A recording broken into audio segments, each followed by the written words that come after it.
Yo, yo, yo, yo, part 2 of the Graff Champs episode number 9.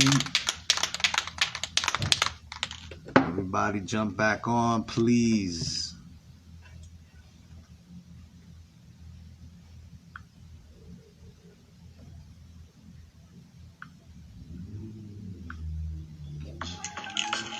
Fresh out the oven. Fresh out the oven.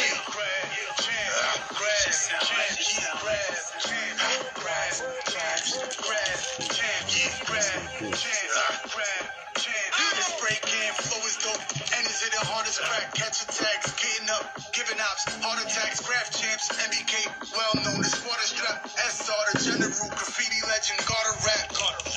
All city kings just watch him blow up. Ill with the feelings, always catching throw ups. Street bombing, ragging toys, truth be told, him murder ya. SR, the general, salute the king vertical. Rap champs, we go live and we blast the wig. 8 o'clock. Each and every other Saturday. So pull up and watch them get it in for you. Nothing but kings amongst kings, legit interviews.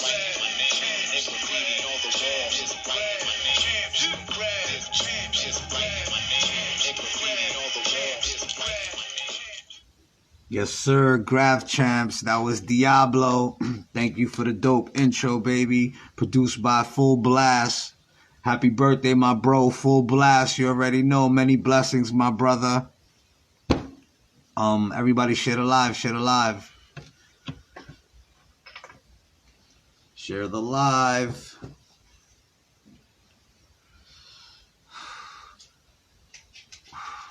What's good, Towels?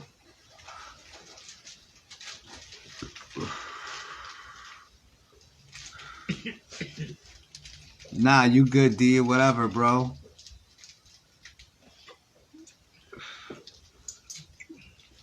Shit alive, bro. Shit alive. Roscoe. Oh, salute, Kunt. What it is? What's good, Slap?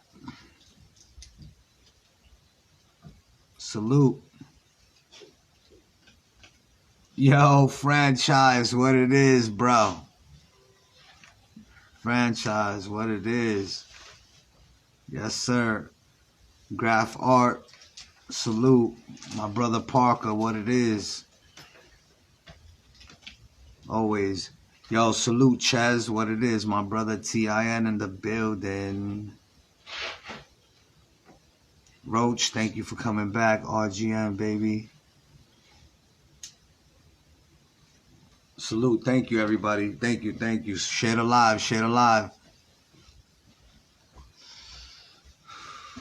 Share the live. Jew is coming. Share the live. Please share the live. I gotta share the live. Share the fucking live.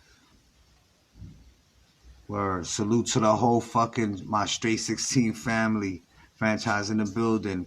Yo, what's good, Aver? Salute. What's good, A1s? Thank you for coming back. 9 Volt, my brother. Thank you for coming back. Thank you. Thank you.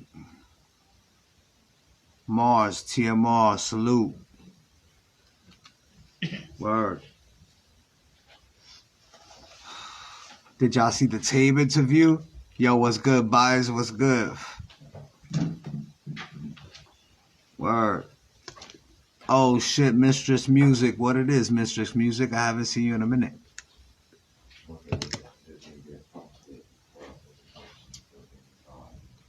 Word. Salute, everybody. Thank you for coming back. I'm gonna see now if I could get Jew back on. Oh, Jazz, what it is, Jazz. Salute, salute, everybody. Salute. Word. Salute to everybody. And shit, salute, Wad. Salute. Thank you for coming back. Alright, the numbers is going up. Let me see if I could get right here, boom. Boom. Wait, you know what? I didn't even see him yet. Hold on. I didn't even see him yet. Are you until I didn't see him yet. Is he on? Yo, Drew, you on?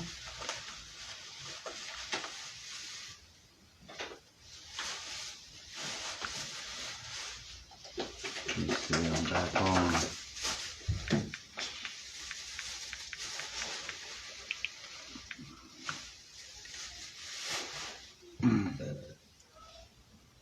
Yo, Drew.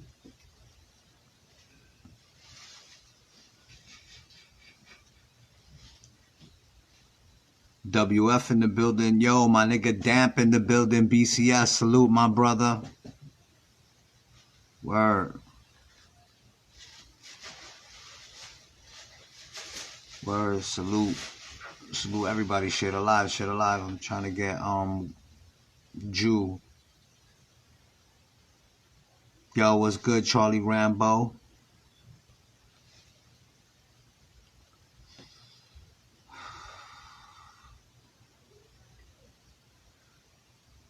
Nah, it's not that. Boom. It's this. Right?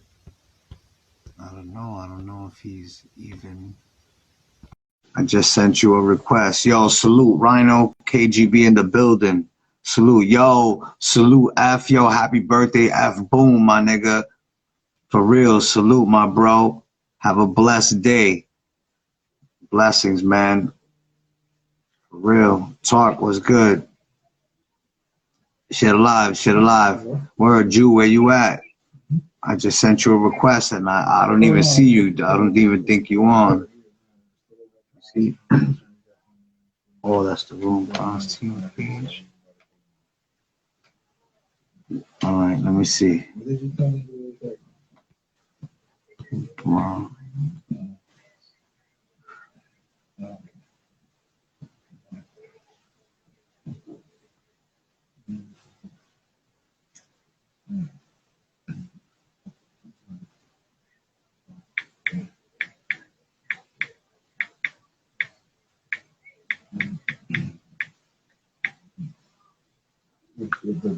With the records?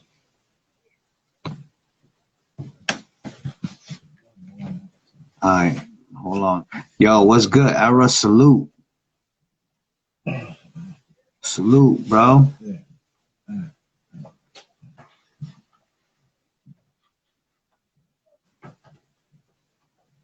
Word, now I got my shit right here. And shit. What's good, Tabe? You back in? Good, good. I'm trying to get salute Jelly. I'm trying to get Jew. See if he can request me. He's saying I have the wrong. Yo, what's good, Ant? Official Jew cartel, boy. It's my jeweler right there. The best custom work, you heard? I'm requesting him. He's saying I has the wrong one, but I the way he wrote it, Bronx too. That's what I just told him.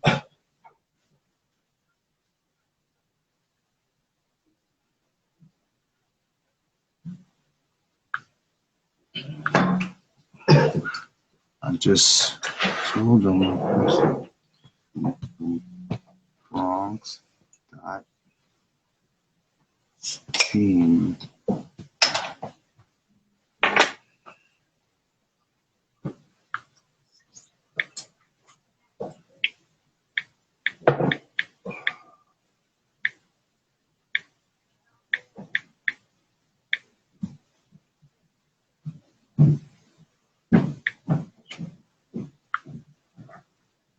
My page is SR underscore NBK underscore, right?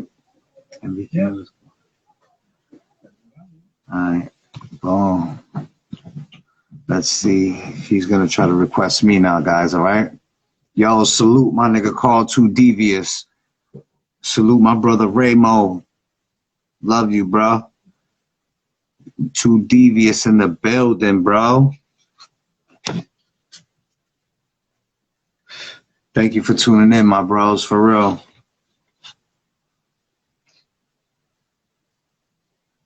seeing if he could he's gonna request me.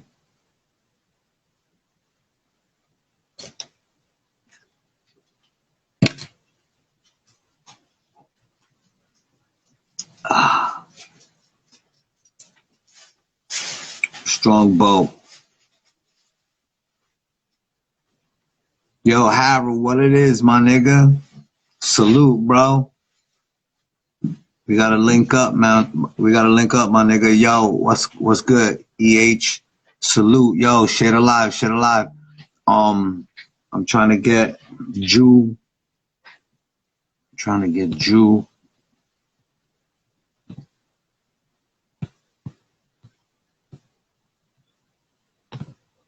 Boom. Just sent them an invite again, Jew. Because I'm not getting one from you.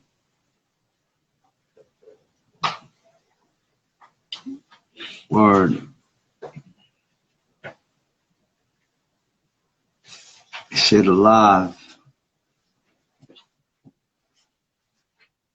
Yeah. All right.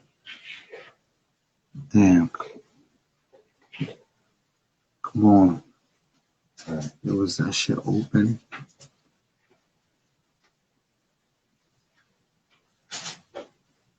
Strong bow. What's good, Stevie? Thank you for supporting. Salute. For he's gonna do the my phone request sent.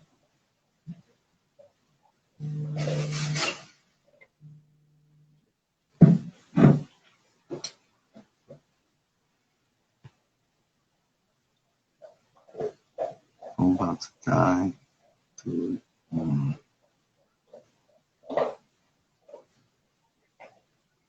I didn't get no request though. Yes. Should I request you? Yes. Let me request yes.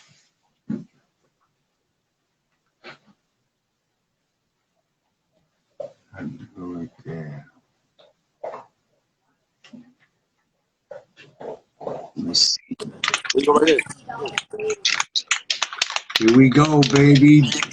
Yo, what's good? You hear me? Baby, yeah, I hear you. Yeah, What's Big Jew in good, the baby? building. Yes, sir. Thank you for We being here on with the BT Lab. Yes, sir. This what we do.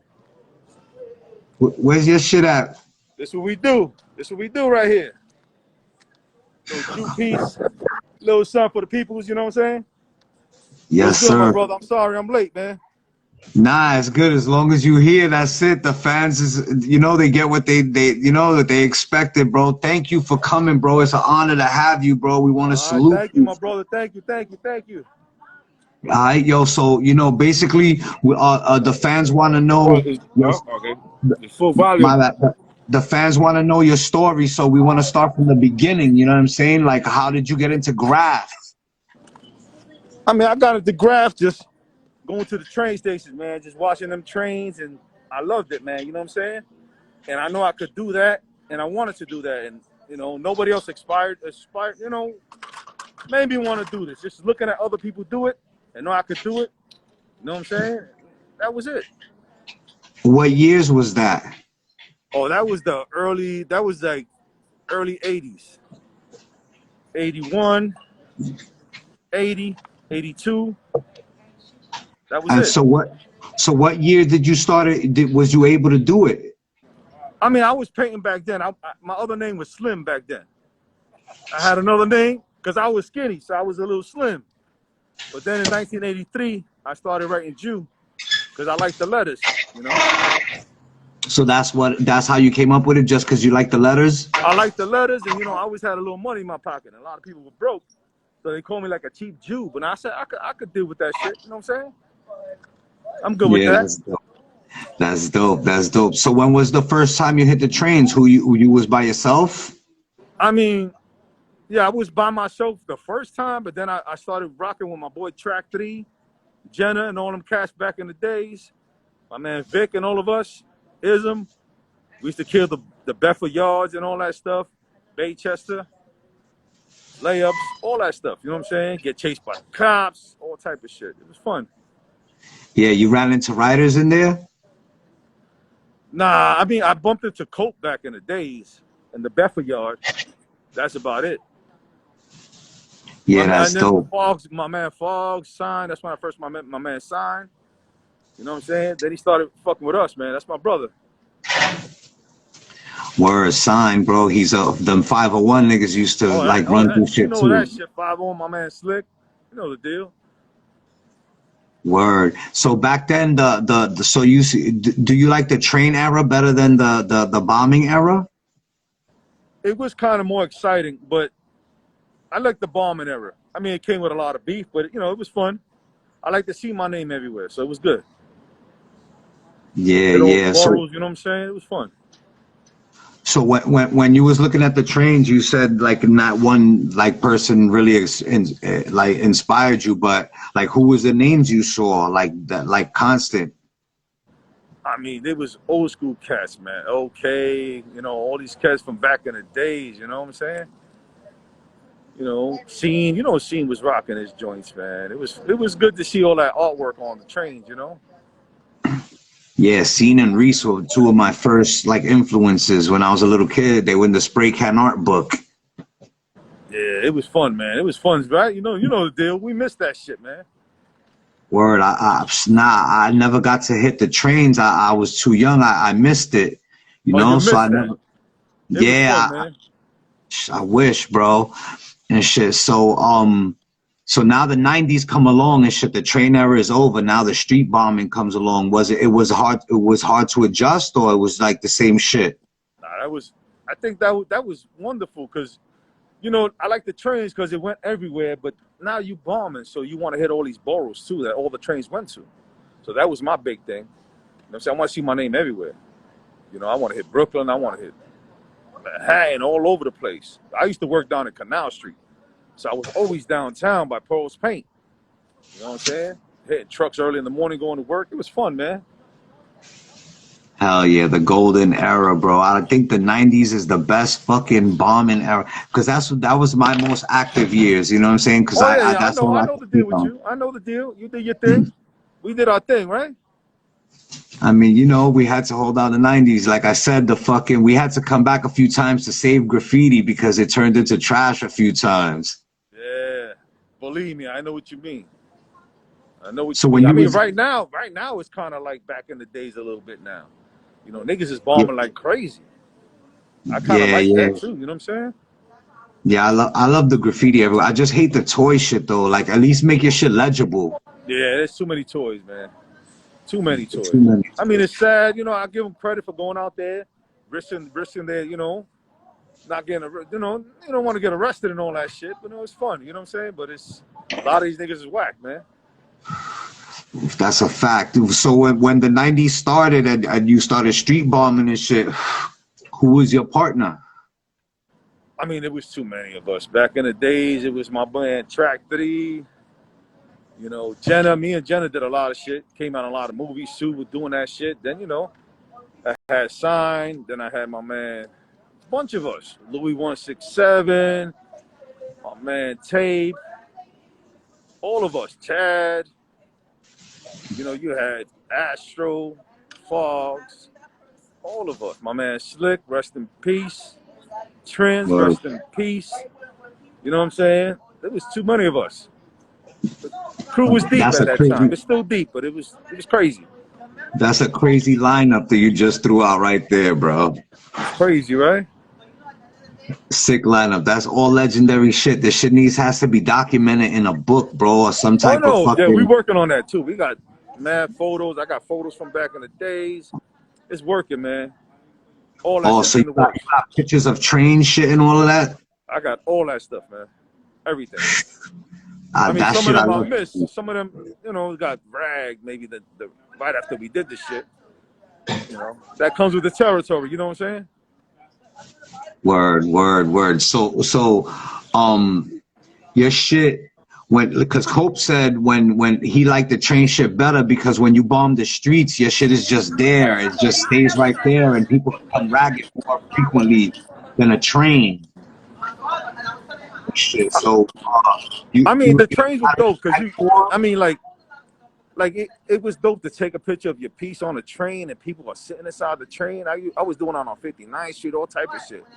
I mean, to see that is good too.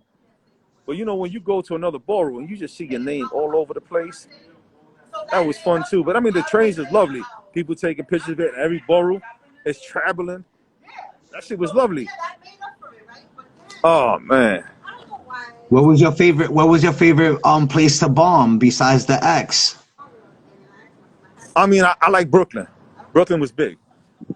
Brooklyn's big. I mean, we got chased mad times though. It's crazy out there. Police, crazy motherfuckers in the street. You know what I'm saying? But it was fun. Yes, sir. Brooklyn Zoo, baby. You know, Brooklyn's fun. That's my backyard. That's my canvas right there. You know, Brooklyn always. You already know, all day. BK all day. Word. So, but all right. So now you're out killing shit. Boom. It's the 90s. Like I said, there's mad competition in the 90s. Fucking the golden era of Graff, in my opinion, and shit. Besides, you know, the street bombing era. I mean, so who was out there at that time, like in the 90s, when you see like everybody, like 95 is one of the dopest years. Like, who did you see out there like killing shit? I mean, there was a bunch of people. I mean, you know, Cope did his thing. You know, we all did our thing. I mean, you got Rhino, Mir, all these cats out there. Jaws, Easy. You know what I'm saying? Back in the days, you know what I'm saying? It was fun. I mean, it was dope, man. It was a good time. If you had to say one dude had the 90s on Smash, who would it be? The 90s on Smash? I gotta think, because I'm talking, like, I was naming people, but it was a little earlier than the 90s. But 90s on Smash? I don't know. My neighborhood, you had Pope and Loose. You had mad different people. I can't say who really had it on Smash. I mean, we had it on Smash a little something, but, you know, Easy, Besta, my brother Besta. A lot of us had it on Smash. Besta, hell yeah. Besta, his name always gets brought up too. Yeah, what about throwies? Who you think are the dopest throwies? Give me like the top 5 dopest throwies you think. The top 5 dopest throwies? I don't even know, but to tell you that. But I mean, you know, Cope got the legendary throwy. You know what I'm saying?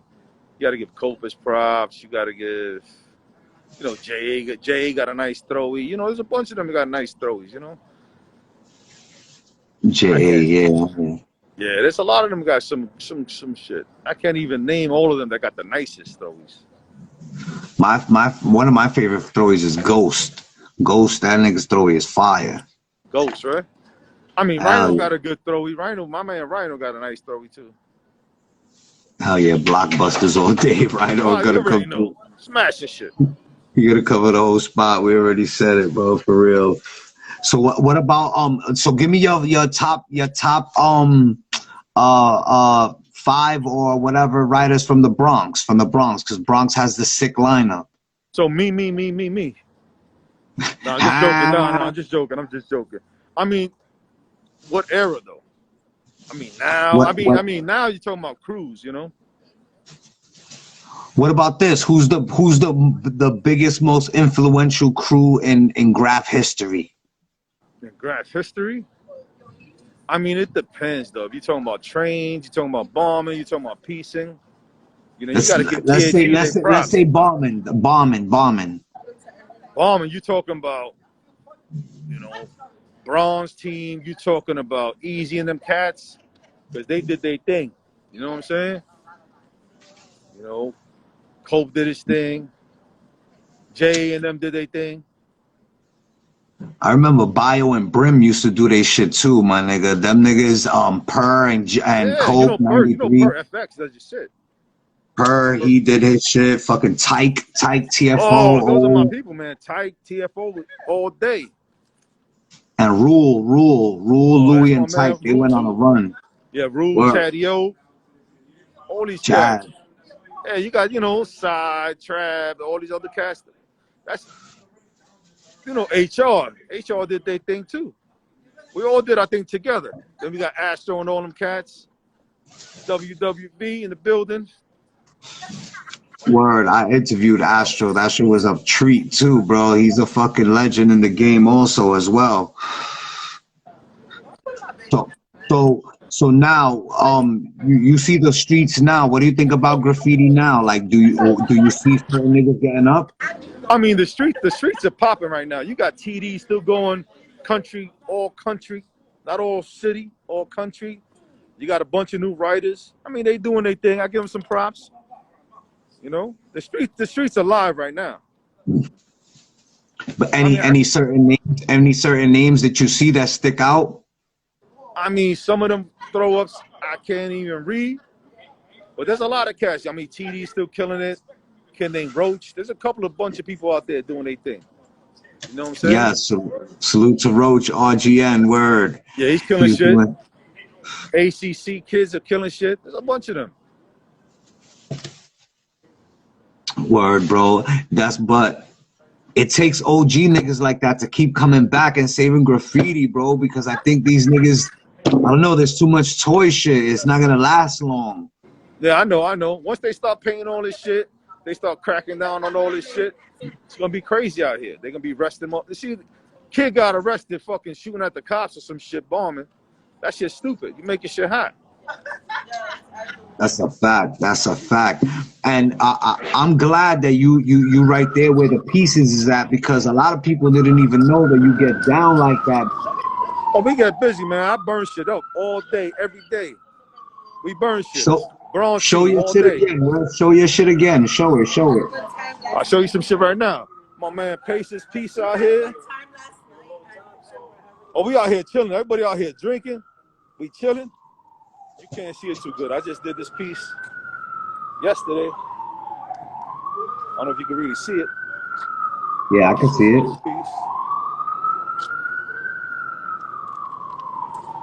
You killing shit, man. Fire. That's crazy. When the nigga ESF, he sent me some flicks of some of your pieces, bro. Shit was incredible, bro. Yo, thank you. I be doing my thing, man. You know, I've been in the lab, man. Homework, man. BT 101. We be doing our thing.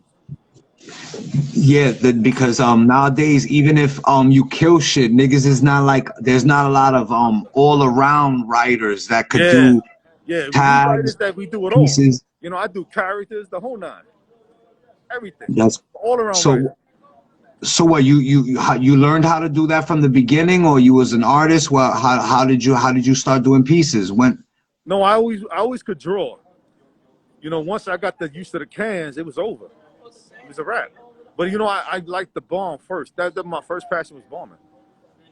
Bombing in the trains. That was my first passion. And then, you know, once the trains died out, you know, that was it. Hit the streets, killed the streets. And then, you know, I got locked up a few times, so I had to chill out for a minute. I had to leave the streets alone for a minute. You know? How long would you say it takes to really go all city and kill like all the boroughs good enough to say you all city? I mean, it depends on you. It's the passion, man. You could go all city in a few months. You know what I'm saying? 6 months, a year. You could kill it. It depends how many tags you want to see. You want to hit the main spots, the down low spots. You want to hit all that shit. You know, I want to hit a spot that's gonna last. I want that shit's gonna last for years. Word. It seems like TD did that shit in like 3 or 4 months, bro. Oh yeah, he's a monster, man. He's a monster. You know, he wanted me to go bomb with him. I spoke to him like a month ago, 2 months ago. I was like, yo, I'm thinking about it, but who knows, man? You know what I'm saying? Yeah, I be seeing live. He be on the live on every state doing fillings, bro. Yeah, he's on fire, man. He's on fire. He told me he's going to. I went to Puerto Rico, man, like 2 weeks ago, and I seen a throw up. I was like, this nigga's everywhere for real. In Puerto Rico, it's crazy. But it's all crazy.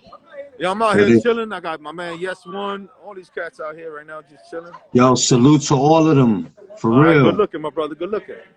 Yo, what about a crazy bomb? Do you have a crazy bombing story?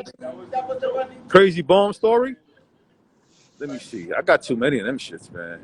I remember we was bombing, me and my peoples, we was bombing down around DeKalb.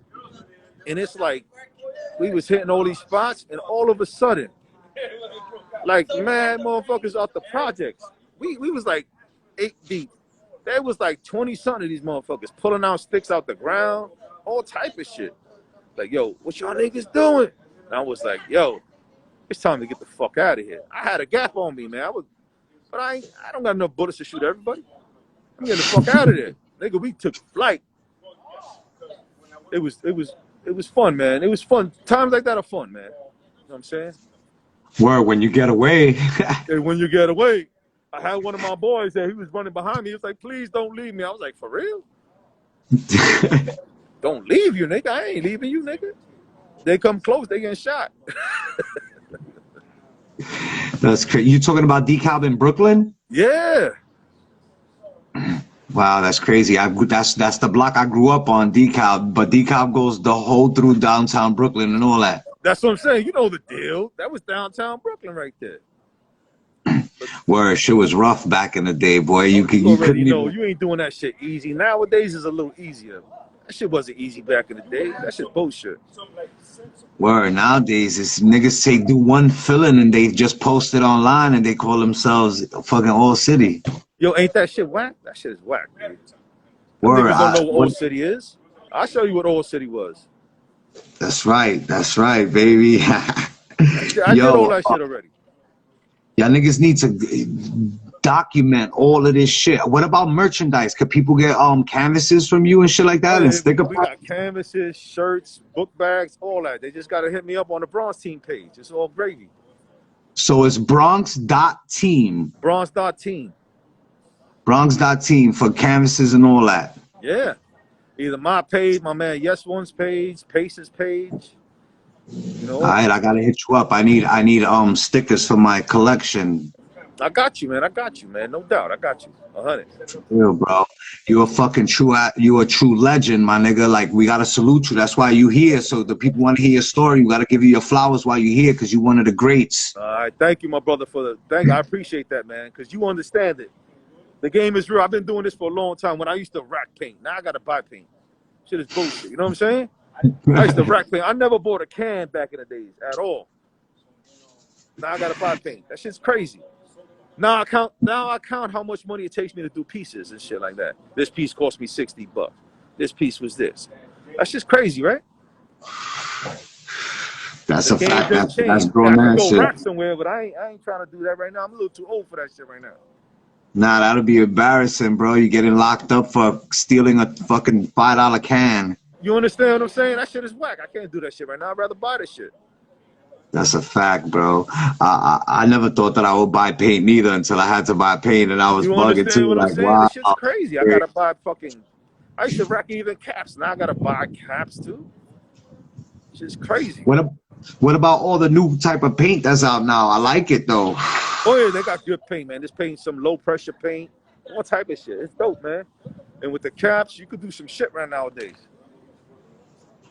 That's a fact, bro. Back in the day, it was mad drippy. Niggas used to be drippy. I know. Remember that shit, drippy and all that? But it's all good. I like the fat caps. You know my shit, man. Flare that shit up, it's on. Yo, that's what you're known for. Me as a fan, that's what you're known for the nice flary jewel, fat cap tag, always nice and crispy. You know the deal. Yo, on top of the doorways, like, yo, that shit was crazy, bro. Yeah, good looking, man. Thank you so much for that. Thank you. Nah, cause I'm a super. That's why I do this show, cause I'm a super duper fan of Graff. Before even a writer, I'm a fan, and just to speak to someone like you it's feeding me. You know what I'm saying? It's crazy, my nigga. Cause I never thought that I would talk to Jew BT. You know what I'm saying? Like, you know, you're before my time. You know, you paved the way for niggas like me and shit. You know what I mean? Yeah, good looking out, man. Thank you, man. You appreciate that. You know what I'm saying? A lot of cats don't understand that, but you know what I'm saying? And we still out here. Man. I'm still out here doing my thing. I ain't bombing like that. I take tags every now and then, but I peace like a motherfucker, man. With the best of them. Without a problem. Yeah, that's dope. Dopeness, my nigga, dopeness. So now you're doing the pieces and everything. What about clothing? Have you ever done clothing? Yeah, I tried a little something here and there. I'm still working on some stuff. I got some hot shit, man. I'm gonna send you some footage or some stuff, and you can post that up to show these cats out there. That's a fact, We in the nigga. game. We in the game for real. That's a I've been fact. doing That's this a shit. I've been doing this for almost 40 years already, man. wow, bro. That's crazy because that's about how old I am. You know what I'm saying? So it's like my whole life. You know what I'm saying? That's why when you come up, that's why when niggas ask me for to hit their books or whatever, I do it. Even though I sell sticker packs and shit like that, you Yeah, know, I do it because there was one time, bro. I went to a show and niggas was like, "Yo, we're not signing nobody's book." So the kids asked me to sign a book. I said no. Son wrote on his page, "Yo, I saw he was one of my favorite writers. He didn't sign my book. That's fucked up. But I'm gonna make sure that he sees my name up and da da da." He wrote a whole shit. I was like, "That I felt bad that and shit's shit like crazy. that." Yeah, you learn from experiences like that. Yeah, Yeah, yeah, I like that's to. just rough. Yeah, because when I was young, nigga, there was no nigga trying to put me on. Niggas was like, "What? Use a toy? Get the fuck out of here." You know what I'm saying? It was hard back. You know what I'm saying? It was rougher back in the days. So I be trying to big niggas up. You know what I'm saying? I want these young niggas to know the history, my nigga, to respect when they see a fucking old school faded Jew tag somewhere. Don't come rock a filling on top of it. You know what I'm saying? Niggas do shit like that. These young niggas don't have no respect, my nigga. They don't know the rules. Yeah, that shit is sad, right? They gonna learn though that when they get their ass fucked up. That's what it is. They haven't Gonna learn got they when they get haven't their got ass hands put on busted up. them. That shit's Yo, crazy, right? that shit is mad crazy because yo, I've been, you know, how you drive around. We know the city, my nigga. We've been through this shit a million times over. So What? you know, the faded tag here is that this tag been there for 25 years. That shit been there for 20 years, and now everybody respected it, but now some nigga that started writing yesterday came and rocked the fill on top of it, or he just, you know, totally disrespected it. That shit would drive me crazy, my nigga. I hate that shit. Yeah, that shit's sad, but they gonna learn. One day, sooner or later, they gonna learn. For You real. already know that. Yo, that's my word, yo. If I ever see that shit while I see a nigga doing some shit like that, nigga, I swear to God, bro, I'm taking their paint, my nigga. That's what I'm talking about. See that? You see? You know the deal. Word, that's a fact. Jew, my nigga, yo, it's what's the future for you? Is you're gonna do the piecing and everything, like that's what you're gonna keep it piecing? You're never gonna pop back out, like try to go on another tour again? Yeah, I might do a little something. Because a couple of my That boys, my would, boy Abe wants to go out there and do something. You know, there's a lot of us that want to go out there and do a little something. So I might do something. I might hit up TD and do something with him. Nothing crazy. Might even grab Bester, take his ass out there. nice, nice, yo. That would be a super treat for New York, my nigga. Super treat. You know what I'm saying? Yeah, I think it's time for that though. It's time, my nigga. 'Cause like you said, other niggas is representing right now. Like we need the like I said, y'all niggas come back. Y'all gonna save graffiti for another couple of years. It'll inspire some good graffiti to come out. That's what it is. Y'all make a snowball effect. That sounds good to me, man. You getting me hyped up, man. You see this shit? You got me hyped up. Nah, it's just actual facts. How I already know how the streets move. I'm still in tune with all these young niggas and how they move because, like I said, I big all of these niggas up and I be networking with a lot of niggas and shit. And I know how it is, my nigga. Like niggas like you come and do that shit. It's gonna graffiti will be good for a few years. You know what I'm saying? That's a Yeah. fact. Good looking That's out. why I'm thinking about that now, man. You got me hyped up, man. they have to make a movie, my nigga, or some type of book that documents all the whole side of the whole side that you came from, all the names that you and Tabe tonight just dropped, like Louis and all of these people. That whole section, that whole little Yeah. story from that part has to be documented, bro. Oh yeah, with Tyke and everybody out here, everybody, it was crazy, man. It's crazy when you think about all the people out here. All of them, the kings, legends. Yeah, we did our thing out here, man. Cemented in the game, bro. Paved the way, bro. Damn real. And we that's why to get you on the show, bro, I salute. Yo, thank you, ESF, for connecting me with the big homie you heard. Yeah, that's a cool cat, man. Yeah, that's one of the dopest niggas right there, bro. But I thank you, my nigga. So before we leave or whatever, do you have any words, anything for the last words or shout outs for the fans? Nah, just you know, we still out here, we rocking shit. Bronze team is in full effect. You know, a shout out to all my peoples. My man Sade, Zem, Abe, Pace, Yes One, all my peoples. My man Flavor in Puerto Rico, Trans and Nori in London, Kazam. There's so many of us, man. I can't even mention everybody, man. You know, shout out to the whole crew, family. My FU8 brothers in Rochester, Brains, my man Snow, Zona. You know, all of us, man. It's all gravy, man. My UW people, King B, Bass, Mad, Just. You know, it's a bunch of us, man. You know what I'm saying? If I forgot anybody, it's all love. My man Big Mort, Big Case. You know, my man, just too many of us, man. Nosa, Spec, everybody, man. But good looking out, my brother. You hear me? Thank Good you, looking. thank you, Drew. I got Salute, you. man. Sorry I Thank was late, my you. brother, all right? Yes, sir. But we here. Yo, keep in Yes, touch, sir. my brother, all right? Yeah, I'ma holler at you because I need a sticker pack. I need a sticker pack. I got you, man. We got hoodies. We got everything, Pops. Yes, sir. All right, I'ma holler. All right, my brother. One. One, my brother. Yes, sir. That's All right. how do I get off? How do I get off? Turn it off. Later, my brother. We still on, man. I love this shit. Big shout out to you. How do Yeah, big I shout I'm out to trying Yes to One. I'm using his phone, man. My big man. Yo, yes, cut him off. Yes, yo, what's good, baby? Yes One, my man Big Pace in the building. Right. The biggest guy there is, man. I tell you, man. Bronx team in the house. All right, man. Good looking, my brother. I salute. I don't know how to cut it off. Don't worry, we got this, man. You say you don't know how to cut it off? You don't know how to cut it Nah, off. I'm trying to cut it off, but I can't cut it off. Later, my brother. All right, yo, be good, bro. Look at I Yes ease. Face there, man. Nice guy. Salute. No doubt. Big up BK, yo. How the fuck do I'm trying to cut this. All right, there you go. Yo, salute. Thank you, bro. That was Jew, BT, and his whole mob right there. Graff Champs, episode number 9, baby. In the books, baby. My nigga Jew, BT. Wait, hold on.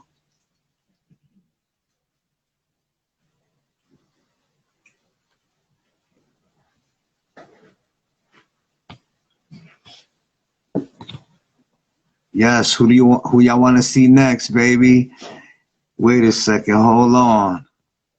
Where's my man? Hold on.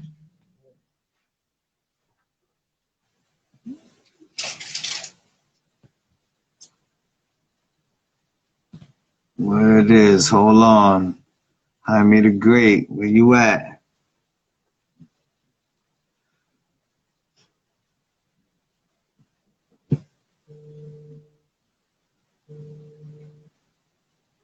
Yo, what's good, Louis? Salute, baby. Who y'all want to see next? Who y'all want to see next?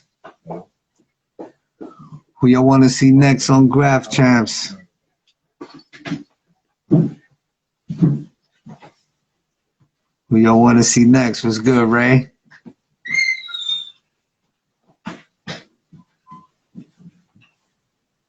Tyke TFO, yeah, I would like to see Tyke too. Word. Salute, Louis Set KRT, that's a good one. What's good, Bees? JA. Yeah. JA Trap, hell yeah. Tyke, word. Scene. Louis, yeah, Wad. I want Louis too. GNS. Hush. Sports, wow. Tyke, hell yeah. Trap, of course. Tyke, yeah. Tyke is a dope one, bro. Tyke and Louis. Giz and MQ, hell yeah. Get 5MH bombers. Oh, next episode. Cold TD and Lil Roach. And a Little Roach. Yo, what's good? Whoa. Wody Whoa said Giz. Ooh, Ray said TKA. Yup. Surf. Duel. Yup. Bester. Yup. Wed. Yup. So many people. Audi U5. Yup.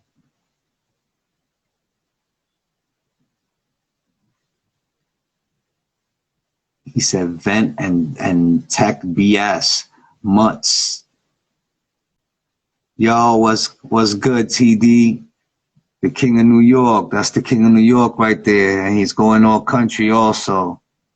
How you the King of New York and you going all country also? TD. Yeah, he's TD. Of course, TD.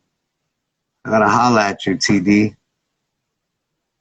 I need to definitely holler at you. Look, this nigga said dink. Ooh, ever. I already last episode was ever. Exactly, Louis. The streets want to hear your story, Louis. I want to hear your story. Personally, you're one of my favorite writers of all time. Louis 167 is a New York staple. Right there. TD is the king of New York right now. He's the king of everywhere you go. Yo, TD, one of my motherfucking job sites is in Long Island, and you got a black fill-in there. It's crazy. You got a black fill-in there, bro. It's down the Rockaway Turnpikes and shit. You got a black fill-in there. It's beautiful. Fib. Joves and Doc. Definitely. I need to get the whole TDO family. That's a legacy right there. The niggas is royalty right there. Saint TMR. Hell yeah. And Saint.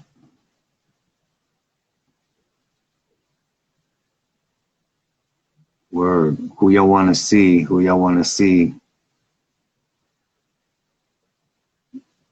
Vfer. Hell yeah. I want to see Vfer too. I want to see Vfer too.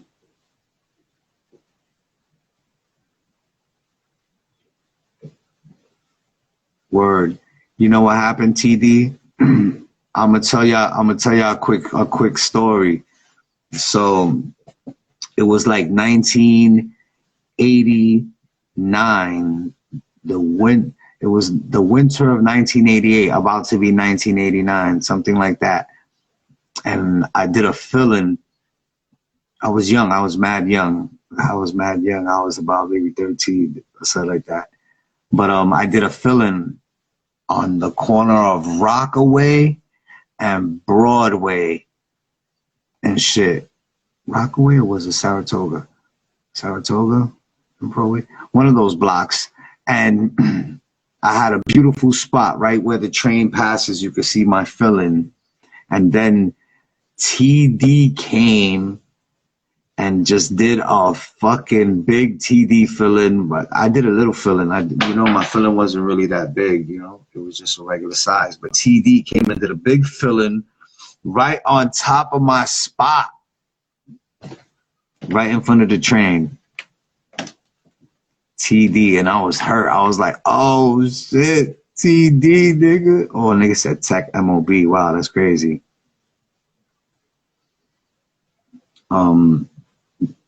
Oh, Rhino, yes, I gotta redo Rhino's interview, Rhino and Joust, because I lost that one. I'm sorry about that, Rhino, but I got all the questions all written down and everything like that, but we still gonna. Yeah, TD, you went over me. So when I was mad young and I was hurt, I was like, holy shit. You still Yo, what's good, man? I'm requesting you right now. Yo, yeah, the nigga TD, he crushed me. I was like, pause. Yo, that was mad funny. Yo, I'm requesting my brother Maine right now. Where you at? Bang. Yo, Maine.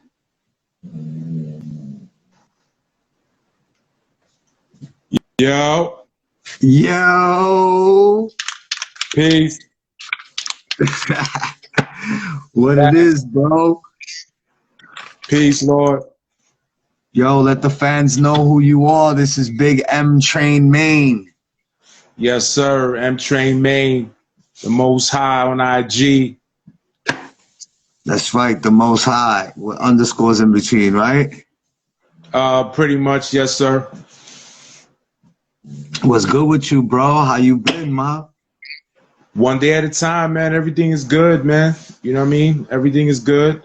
You know, first and foremost, man, definitely, you know, love and respect to my brother from another, man.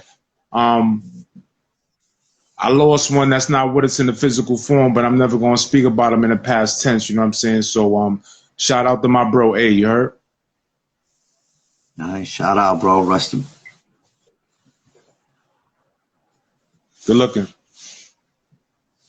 words. So, I just wanted to pick your brain about the state of hip hop.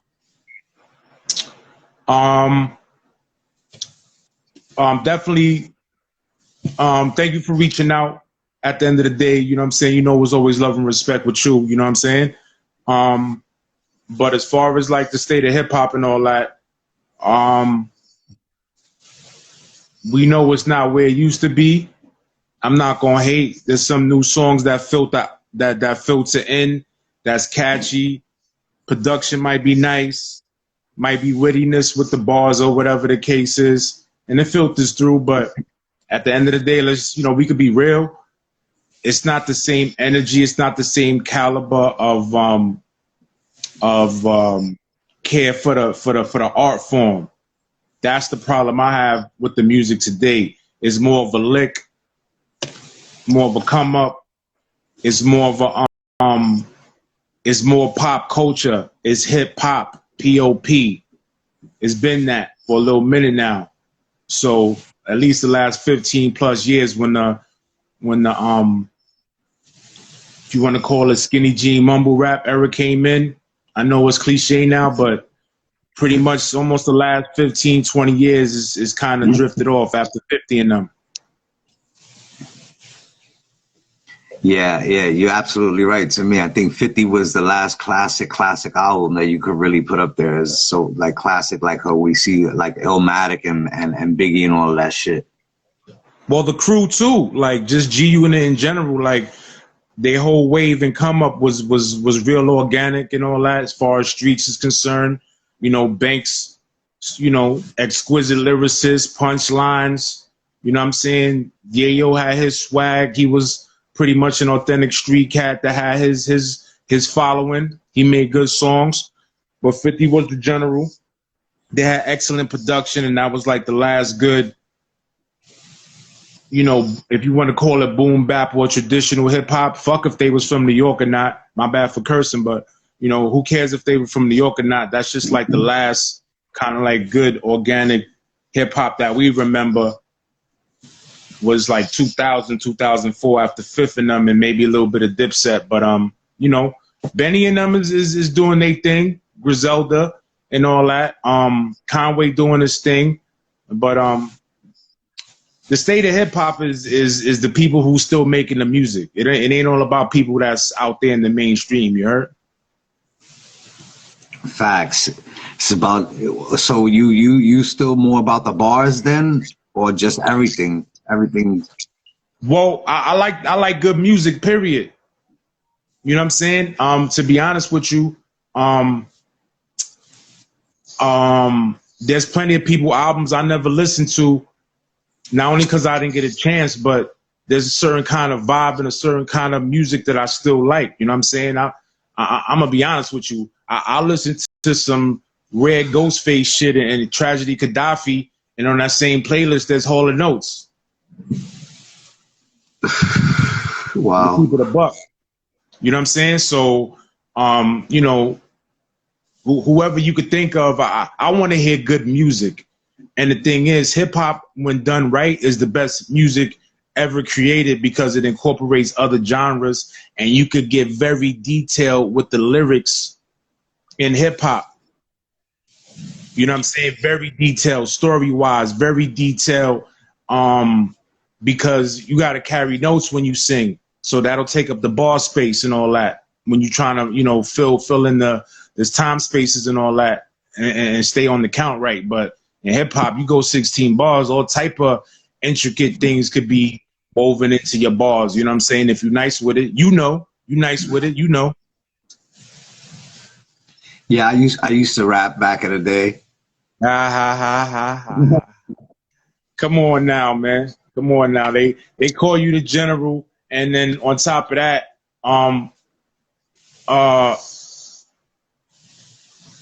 like, let's just call it what it is, man. Like, it's not even about me, but just using you and me being around you as an example. Like, there's been plenty of times I've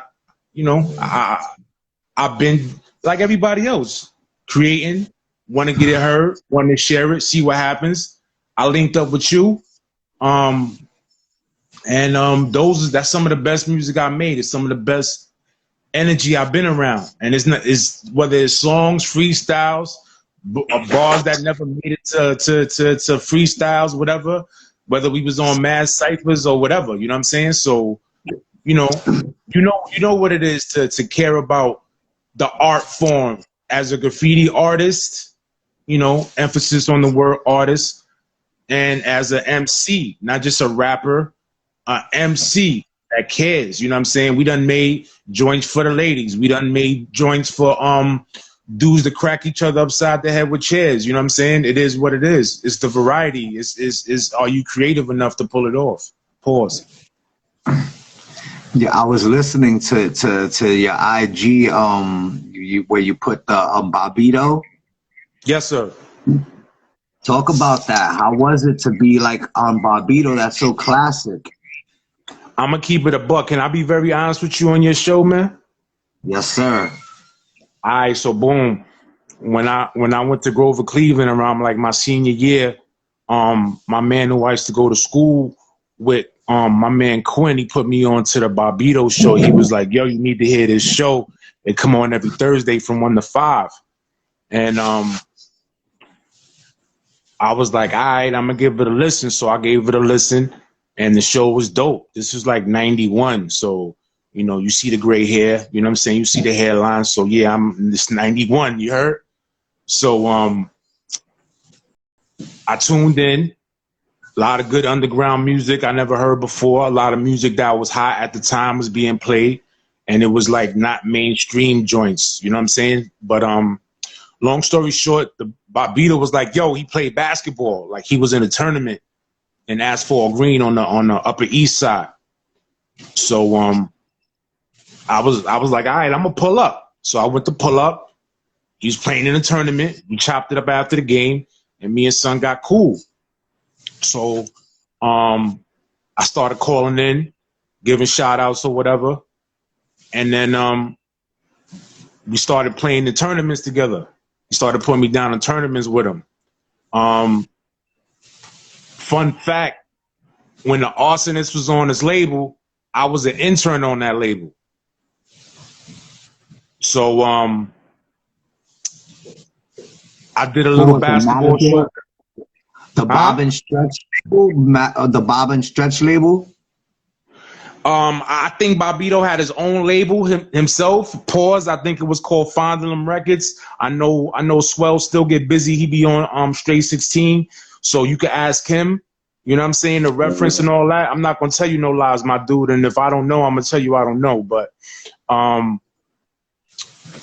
you know, me and son got cool. You know what I'm saying? He definitely was a pioneer. He definitely was teaching me the ropes in certain ways and all that. and he put me on a radio show with him. That was really about basketball and all that. But I always had like an open invitation to go up to the show and freestyle if I had my bars right. And I felt like I had my bars right. I had met Super Nat because he had moved to my block when I lived on Linden and Myrtle. We got cool. We had a little half-ass battle and shit. I mean a half-ass battle, like, you know, one son got in his bag, he coming off the dome. I got written rhymes. I'm trying to take my best shit off of songs and everything. And they was all right.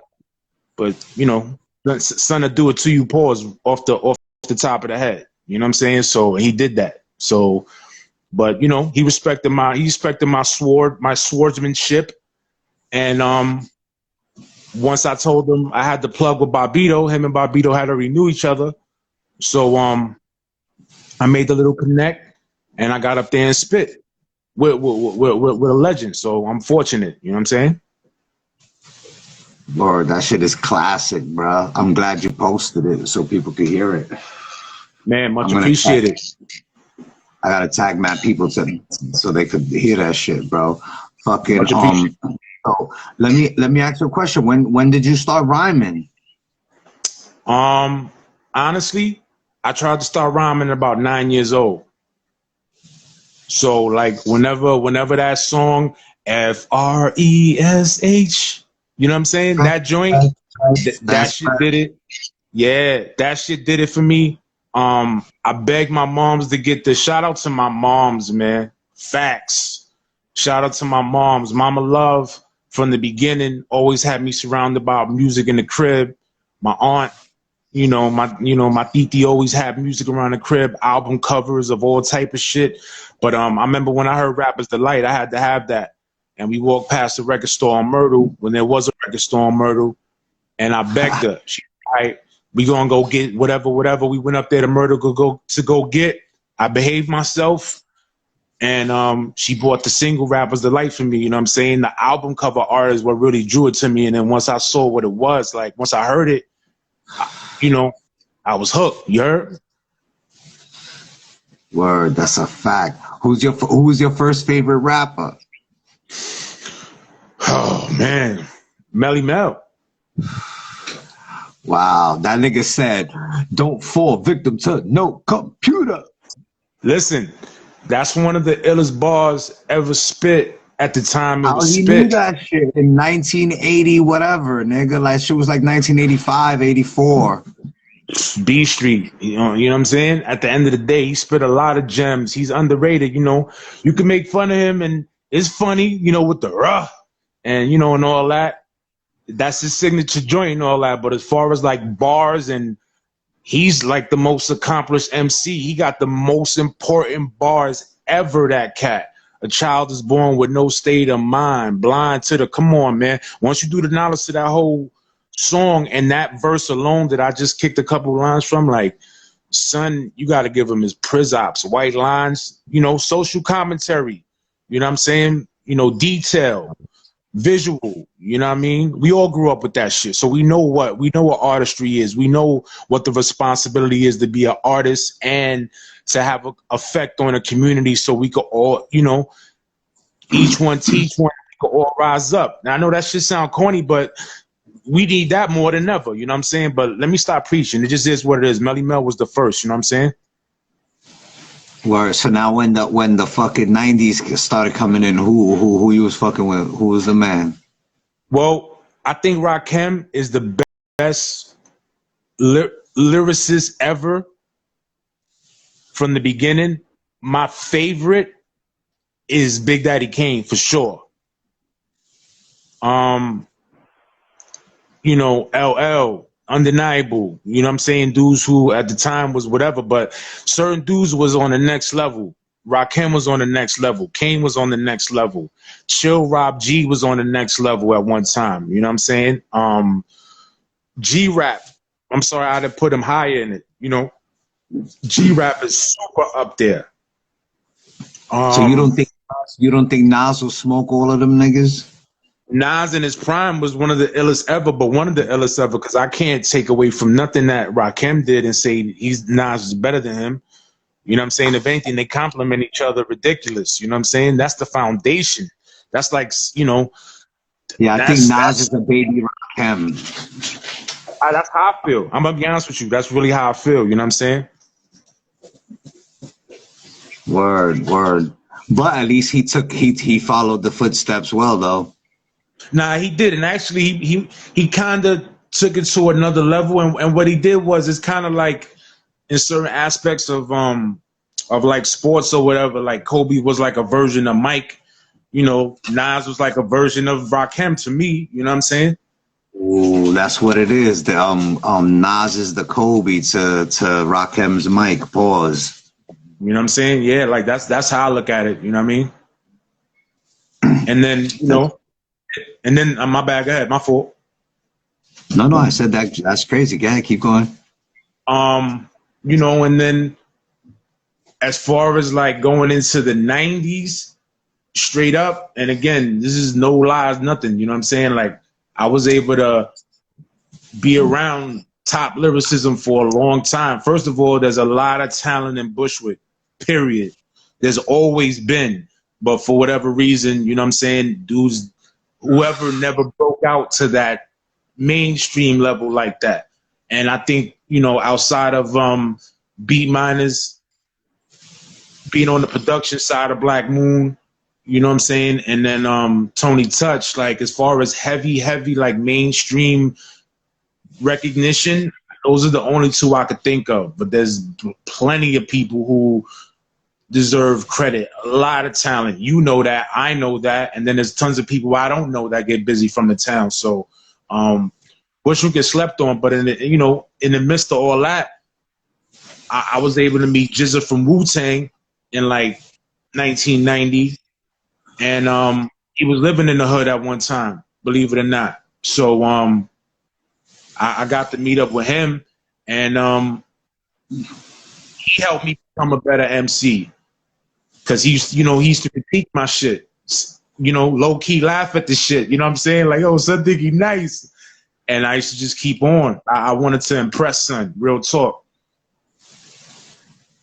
So now you're rhyming and the shit. Then you was down with a fucking a crew called All Star, right? Yes, sir.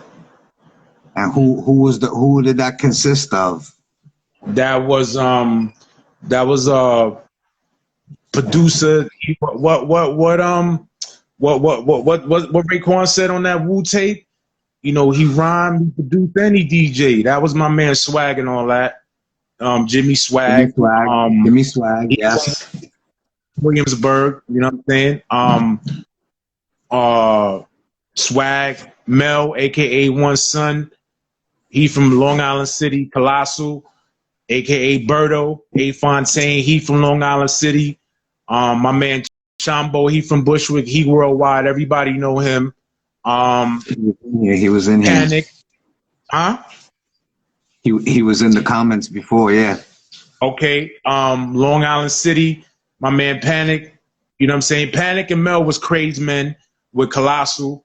And then there was, you know, Chambo from Bushwick, and then me from Bushwick. You know what I'm saying? So there was like 5 of us, 6 of us at one time, and we were strong. And then we had, you know, honorary member at the time, you know, my man Manny and all that. Right-hand man at the time. Yeah, that's dope, because that's around the time when y'all started making noise in Bushwick and shit, and it's unfortunate that we started off on the wrong foot, on the battling foot. How did that? But you know, we know why. No, I mean, how did it? I don't even know what happened the night I seen y'all, and we Mel. It was me and Mel. Let's call it what it is, and this is love and respect. You heard? Everything is love and respect here, and the truth. You know what I'm saying? At the end of the day, this is to my knowledge, and this is not to start no beef or dredge up no other shit. There may have been a rivalry between Swag and your people's Reflex, because they his cousins, right? Yes, there it is. I think that swelled up from that pause, right? So boom, because I didn't know you. You didn't know me, right? Nah. So then once the hood is big, but it's small. So once certain ends start hearing other people getting busy, you started getting busy in 96. We was turning up in 96 as all stars and as a crew and improving and trying to get our profile out there. And then we was trying to compete, nigga. We was trying to compete. We was trying to improve. We seen y'all shit out. You know what I'm saying? Y'all had the Dragon joint out, right? The stick and all that, right? 96, right? Okay, boom. Yeah. You crime, salute you crime, salute double impact, you heard? So boom. So they was pressing up black and white joints that I seen that said you crime. They was posting them shits up everywhere. You know what I'm saying? Who else was rocking at that time? Arsonist. Shades of Brooklyn was going ham, crazy ham. You know what I'm saying? Wow. Son, we had a watch this. This is how things got real crazy. So boom, we put out a mixtape / album called As the World Burns, right? Wait, hold on. Before anything, yo, for the fans, this is M Train Main. This is M Train Main from Bushwick. You know what I'm saying? Original rapper from Bushwick, M Train Main. Go ahead, Main. My bad. The fans was asking, like, who is this? Oh, I ain't really nobody at the end of the day, but it is what it is. So boom. Long story short, boom, we put out a little mixtape album called As the World Burns, but it wasn't really no mixtape because it was all beats that Swag had done, you know what I'm saying? Some of them from scratch, some of them we sampled. You know, some was nice like that. But anyway, we was out there selling them. We was out there pushing them. We was walking around there with boom boxes and all that, playing our music. People was loving it. We was getting our little buzz on. I was in ciphers. We was battling niggas. We was doing all type of shit just like everybody else. So Arsonist came out. I think their project was called As the World Burns as well. They from Bushwick. We kind of based from Bushwick. You know what I'm saying? And, you know, rumors of controversy, yo, they bit off of y'all. Or, yo, Arsonist, these little niggas bit off of y'all. And then there's this and that and whatever the case is. So now, you know, little competition. I'm sure Swall don't even know about this. There's people who's in Austin's like, yo, who's them niggas? Who's he? It's cool too, you know what I'm saying? But at the end of the day, I'm going to tell you what I did. I went and did my homework. And me and Chamba went to one of their shows in like Lower Manhattan or something like that. One of the Arsonist shows, you know what I mean? We went to the show, and guess what? What? It was dope. It was dope? Mad energetic. Mad they dope. Killed it. They always bring the energy, boy. Son, Destroy to me was like the shining, you know, whatever. You know, he pause, he stuck out. You know what I'm saying? Freestyle, I didn't even know he was down with them in the beginning, but I used to see him on Murder and Put Them a lot, and we ciphered enough times, and me and Son was mad cool. I just didn't know he was in a crew at the time that me and him used to cipher and low-key battle. You already know certain ciphers could turn into a battle depending on what's being said and the type of energy, you know what I'm saying? But shit was always respectful with most dudes I sparred with or ciphered with or battled or whatever the case is, you know what I'm saying? So, anyway, that shit sparked something. It didn't go nowhere. But as far as that was a Swag and Reflex thing. I think that was friendly competition based on competitiveness. And then once it was found out, oh, Son got some shit, word, SR got some shit, word, some other niggas got some shit, who's that? Oh, that's Maine, that's Chambo. Oh, word, okay, so then there's people that know both sides that might feel like, yo, this dude is nicer than this dude. No, this dude is nicer than this dude. And then the outsiders, as usual, and no disrespect to them, and when I say outsiders, people wasn't actually not making the music in general, you know, based upon opinion and based upon shit we do in the hood, saying things in a certain way with a certain energy. Trust me, I know. Shit, you know, shit could get you in trouble or get somebody else in trouble. So, you know, I think that's how this shit started at the end of the day. And then, you know, we already know there's Big Luch involved, so you already know. So that's what happened. So on my side and shit, well, the nigga Luch was like, "Yo, son, we need to link up with these niggas right here and fuck with these niggas, so we, you know, because these niggas got beats and you know other MCs and shit, so you could be around MCs." And I was like, whatever. And that's when the raw meat happened, and then that's how I started fucking with you in the Latin Quarter days and all of that. Son, those definitely was some of the best times of my life during that time. No question Same about with me. that. Same with Right? me. Like if you would have told me that we wasn't gonna make it, you would have got slapped because we was already on our way. It wouldn't have made sense at the time, and it's not even no.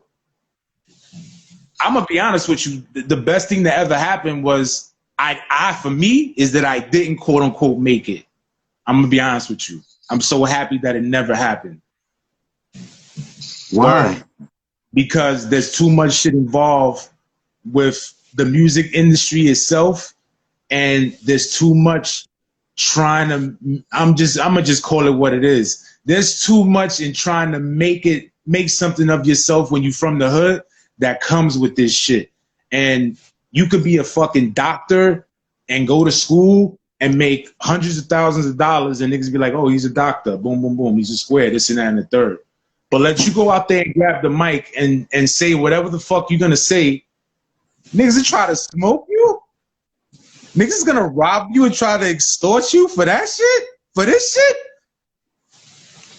So, you know, in a lot of ways, it's just so many things that you know, if you're not prepared for it, it's not for you. And I was prepared as far as the creative side and wanting to make music and all that. But my nigga, we fooling ourselves if we don't think there's other aspects involved that if you're not prepared for it, not that you can't make it through all that shit, but if you're not prepared for it, you're going to become a victim, man. So I'm just, you know, it just is what it is as far as that. But anyway, it was still the best times I ever had because creatively, there was mad fun. We was having fun in the club every Sunday. You was moving around, you know, as a celebrity. I don't even want to say low key. Y'all was in Kit Kat Club. Y'all was in LQs. Y'all was in, you know, hit list parties. You know what I'm saying? Y'all was in Goongi's parties like nothing. VIP, come in. They knew Luch. They knew you. They knew the crew. So like it was real, man. Like the shit was definitely real. And Shady. shout out Ted Smooth too, you heard? Cause he you know, he legendary. He definitely gave dudes a boost as far as playing the music and all that, because he genuinely liked niggas. He liked, you know, dudes movement and all that. And man, yo, good times, bro. Like real talk, good times. And I don't even think words could do it justice, because there's things that you was experiencing at the time that I wasn't. You actually were the flagship artist for, you know, Shady Town Records. You know what I'm saying? You had a couple of good songs, you know what I'm saying? Very good songs. Raw Meat was getting played in the club, you know what I'm saying? Definitely getting played in the club by Ted Smooth, by DJ Dennis the Menace. And you know what I'm saying? I'm lying or what? I'm lying? No, I'm enjoying every second of everything you saying, balls. Yeah, man, you know, dudes is riding around with Shady Town, you know, emblazoned on the windows with powerful whips and all that. You know, dude, yo, it was a good time, man. Dudes with Nori and all that. Strength of the VIP. You know what I'm saying? I seen all that murder unit, you know, blossom and be what it was and all that. Them was good dudes. There's plenty of times shit could have went left behind, you know, the shady ladies being the shady ladies and all that, and dudes being dudes, but you know, common ground was reached and shit never popped off and all that. But you know, it is what it is. And also Bushwick is always deep. Whether there was enemies in the club from the hood, Bushwick is always deep up in that piece, or in most clubs. So, you know, never let it be, you know, never get it twisted. That's another thing I'm gonna say too. Like, Bed-Stuy, Brownsville, Coney Island, Fort Greene, whatever, wherever you from, Flatbush, East Flatbush, wherever you, East New York, wherever you from, and it's tough there, salute, you heard? And, you know, certain neighborhoods deserve to be in the forefront, you heard? Never underestimate Bushwick. Everybody that's on this live ain't from Bushwick. Bushwick been everywhere. Everywhere. Club is easy to get to all the clubs. It was. You take the L gonna get you everywhere. Union Square, 8th Ave, and we was never scared. So that's a fact. Yo, what's your favorite accolade that you ever did in hip hop? There's not one, man. There's not one, man. I work with too many people, man. I had too many good times, you heard? I had too many good times. I might have made $50 in my whole life, cash in my hand off of hip hop, my bro. And that's because I did a promo for I did a ring intro for Cindy Checkmate Serrano? Santana. Or Serrano, my fault. Cindy Checkmate Serrano, my fault. I'm getting old. But anyway, that's the only time I even got paid ever for doing some music, you heard?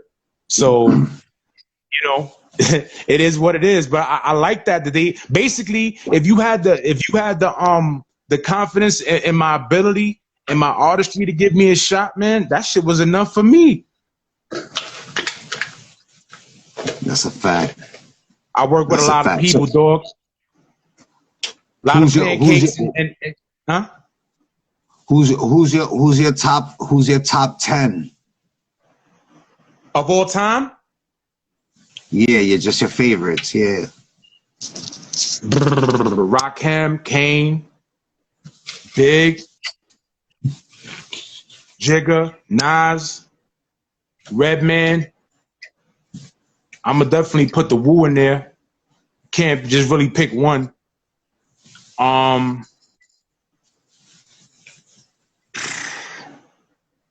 might be at 10 already. I'm not going to throw X in there just because he passed, but as a lyricist, son used to get right to the point and let you know he wasn't fucking around, son. His structure was dope. His flow change-up was dope. Voice was dope. His bars was extra powerful and to the point. I fuck with X, man. I really do, man. You know what I'm saying?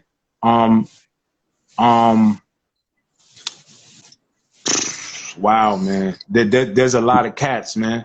There's a lot of cats. Definitely. You got two more. Oh, did I say Redman already? Yeah, you said Redman. Wow, dog. Two more, huh? Wow, man.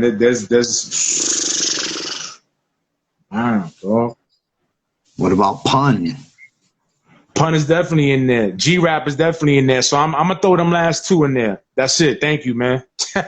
I'm going to throw them last two in there because one definitely complements the other, and you can't go wrong with either one. And, you know, maybe G-Rap should be higher than that, to be honest with you, because his introduction into his first 5-10 years in hip-hop, as far as pen game is concerned and versatility, like, slept on. Even though he's G-Rapper, he a legend. He still slept on, in my opinion.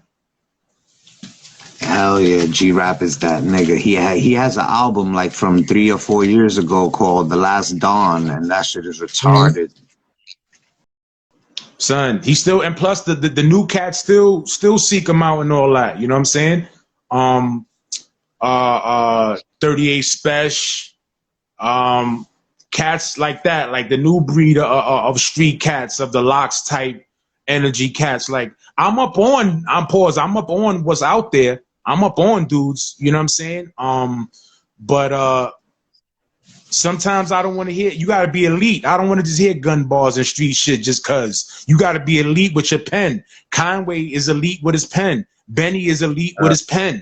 You know what I'm saying? Other than that, man, show me some variety, cause you know, gangsters be having to take the garbage out too. Literally. You know what I'm saying? Gangsters gotta mop floors and shit too. Gangsters gotta do shit regular people do. Show me some versatility. Show me some some versatility in who you are and what you do. You know what I'm saying? So I think that shit lacks too. But I might be getting off topic, but I'll be paying attention. You know what I'm saying? It's just that the game has changed, man. And to be honest with you, I respect more than ever people on like a straight 16 who got bars that they not making crazy money and they not breaking their neck to get a mainstream deal or get radio play, but they still find the competitive spirit. And the competitive spirit is not only me against another MC or whatever, it's me outdoing myself too. You know what I'm saying? So salute to them. That's just one of the platforms. Not only, you know, do I got respect and love for what they created and all that, and them in general too. It's a platform, yeah, for spitters. Fuck it. You know what I'm saying? We don't hear that shit much. So, however, even if dudes is whack, you know what I'm saying? I seen some of your comments. I used to be doing too much sometime on there. You know what I'm saying? So I had to fall the fuck back. Like, nigga, somebody hear your shit and think you whack. So shut the fuck up. So I shut the fuck up. So long story short, I like to hear thought, man, and creativity and all that. And if you're gonna be spitting gangster shit, I need to hear some authenticity and some skills, my dude. You know what I'm saying? That's my requirement. I don't give a fuck what you spitting. Even Chris said it, man. You could be a drug pusher, whatever player, just as long as you a dope rhyme sayer, man. You know what I mean? Beans is my level. Top 10. Beans. Beanie C. Oh, he don't get a lot of props he deserves. How much more authentic can you get as far as street shit and what son got himself involved in throughout his life and his career? That's not really who I am as a person. That's not what I would want for my people and all that. But when he spit, son is nice, and I believe him. There's authenticity there. You know what I'm saying? But yet there's skills there. Like, he's different. You're not just a fucking guerrilla street nigga that's using hip hop as a lick, and you leaving the art form of it in the background. So that's another part of the music I don't mess with neither. You know what I'm saying? It's too much saturated with street shit. No, not enough creativity. One message is being pushed, and I don't really hear those skills. You heard? Not the way I would like to hear them. So I'm an old man. Word. And the art of storytelling is like non-existent in this style of rap that's out right now. I listen to a lot of old music, not only because I'm an old man and all that, but you gotta have reverence for how the pioneers, because they really used to be visual with their bars and all that. They could paint a picture lovely, and it was like required of everybody to do it. Even though Slick Rick did it to death, everybody else used to, you know, special ed is underrated. You heard? Yeah, his album was fire. The whole album. Yes. But let's say, right, but let's say a song like The Mission. This is a mission. Yo, that was fire. He bodied that, you heard? So what happened there? Son is from Flatbush, son is from Gunman them and all that. But what was going on? The streets was crazy in the 80s. And dudes wasn't spitting gangster shit. The gangsters was coming to hear rappers rap. And that's it. You heard? So dudes was around the tough shit from when the streets was really crazy. So all them eras that everybody bigs up, well, yo, the streets was real and the code was solidified in the 80s, 90s. While the rappers was spitting conscious shit and trying to out-rap each other with intelligence and wit. But meanwhile, the real gangsters that set the foundation and was the last of the Mohicans, them niggas wasn't condoning rappers spitting no gangster shit. So that's a fact. The role and let's call it what it is, man. You know, people have the streets is the streets, and whatever level you're gonna get mixed up in them, you're gonna get mixed up in them. And shit is unavoidable in a lot of ways. But at the end of the day, man, again, I'm gonna say this too. Most of the real street niggas that you know and I know, you're not trying to sit down and write no bars, nigga. I right? don't know. They trying to put a little nigga on that's writing bars. Or if that, they concerned about how they gonna get money, however they gonna get it. And if they run into a little nigga that got some bars and got some promise, they could put some money behind them and let them get some shine and all that, and get it. And since they businessmen, they definitely gonna want to return. But if they can help somebody, get on and all that, of course they can do that. But dudes who in the street love hip hop and never wanted to rap, never really sat down and wanted to do it, but they could appreciate the music, the art form, and the stories being told when the music was the music, or the little crevices of good music that you could hear every now and then. But we know that shit is non-existent. So again, man, salute to everybody that's still creating, that might be getting a little couple of dollars from some streams or some shows or some sales or whatever. Salute, you heard? Because that's where the creativity is still at. You looking for hip hop, don't look for it on Hot 97, because you either gonna hear throwbacks, you're gonna hear Whoopty 8 billion times, or you're not gonna hear what you're looking to hear. You definitely need to be tuning in to people YouTube shit. You need to be tuning into a Straight 16 or whatever platform is giving dudes an ear to spit them bars you want to hear, and then support them. Hit their Cash App. You know what I'm saying? Buy their little project and whatever. That's what people got to do, man. Stop thinking that TV and radio and mainstream media validates everything. If Son is nice, give him money. RJ Payne is nice. If you feel like you need to donate to him, donate to him. SR is nice. Bro. He put out a project. Donate, son. Buy the motherfucking project. Buy merch. Do that. I got merch. I don't got a project yet. At the end of the year, I'm supposed to do a Civil War battle, like the way Spec and Diablo had. Yes, sir. 10 songs for 10 songs against Franchise, the multi-talent. Oh. I want to see. I'm gonna tune in for that. Yeah, that shit is in December at the end of the year and shit. So I have to the end of the year to make. I have a couple of songs done. Yo, and let me say this. This is your live on your IG. This is not the Graff Champ shit though, right? Yeah, this is like the end half of the Graff Champ shit. So can I do something graffiti wise real quick? Yeah. Yo, so I already tuned into a couple of interviews, man. Salute you for doing the interview. Salute for all the interviews you're doing. Salute to the light that you shining upon one of the elements of hip hop that's either forgotten or downplayed. I definitely always been intrigued by that shit. You heard?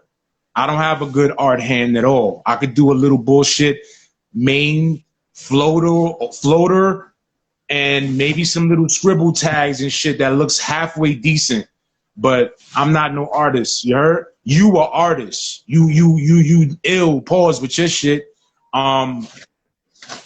Salute Easy, cause I seen Suntag everywhere I've been in the 5 boroughs for years. You heard?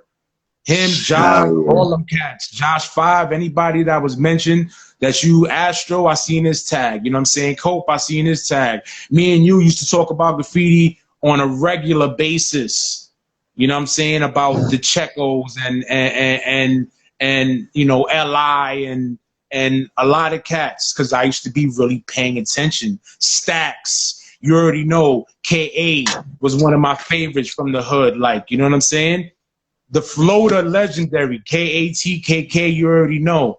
I remember Will and Ren tags. You feel me? I remember AS. I remember SA. I remember TMP. I remember CGK. You know what I'm saying? Rest in peace, Corey. Anybody I missed? Plex. You know what I'm saying? I went to high school with them cats, all that. And I seen a lot of good graffiti. You know what I'm saying? I'm going to just say it. I seen excellent graffiti from MSD and SDS. You know what I'm saying? I met Netta through you. I met Dro one time through you. I met Roach through you. I met what's her name? Trudy through you. I met Vokes through you. I met Tuise through you. I met you already know I met KSH through you. You know what I'm saying? I did through KSH. We was doing excellent mixtapes that never surfaced. You heard? Through SPMG and all that. You know what I'm saying? Solo Pa Mi Gente and all that. Graffiti, hip hop, Bushwick, me, you. Them shits is 5 degrees of separation because they right next door. So I met I know some of the illest hustlers, the illest ball players ever. You know what I'm saying? To come out the hood. You know what I'm saying? The illest rappers to come out the hood, artists, good people, whatever, man. You know what I'm saying? I was definitely blessed, you know what I'm saying? And you one of them. And people need to know that you multi-talented with the bars, with the art hand, you know what I'm saying? You definitely got your stripes as a street warrior, no question as far as that. You know, it just is what it is, man. Love and respect, man. Thank you, bro. Could you spit some bars real quick? I'm old, man. I don't even really be doing that shit no more like that, man. You know what I'm saying? Give me 10 bars. Give me 8 bars. You got it. All right. Yo, where the fuck was that, man? Staying out the way, trying to increase my pay amount, watching a single word out my mouth I say. Here and there, I'm around the way, never chasing clout. I stand out amongst the in crowd, custom fit, tailor made, always in style. I rock a big scowl or a big smile. Hunger in my gut sound like a pit growl. Get at me, dog. I'm feeling like Earl Simmons. Whirlwind, karma keep the world spinning. Me in trouble don't need no introduction. How I be chilling, but still I end up into something. It must be them drugs got them niggas bugging. Not Valerie nephew or Melissa cousin. Lame rumors spread like brain tumors. Johnny Ray Jr. was a late bloomer.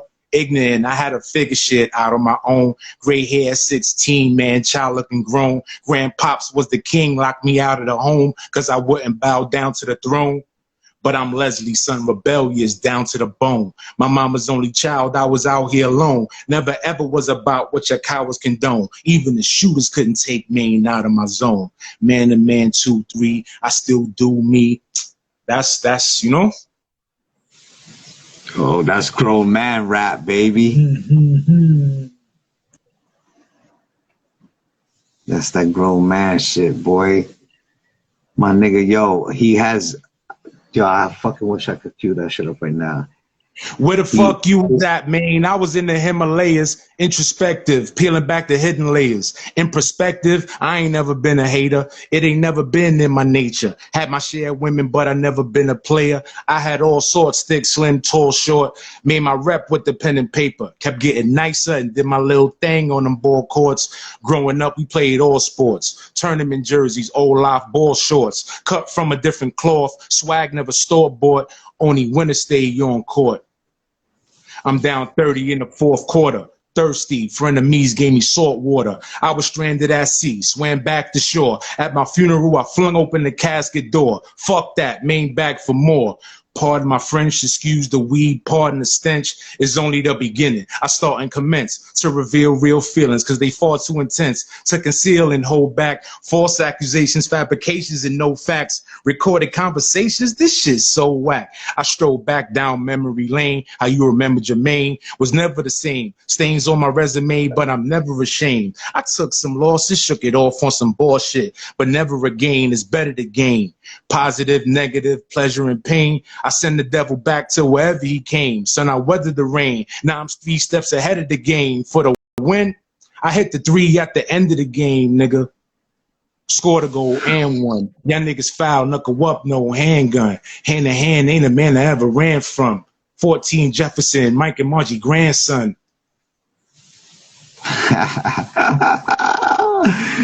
Woo, wait a second, hold on.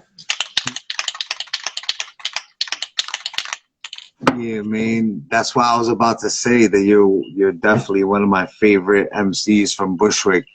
You when you make a song, it sounds like a song. It's just not like, you know, regular average niggas just throw raps on top of a beat and then it's just rap and just rap. You know what I mean?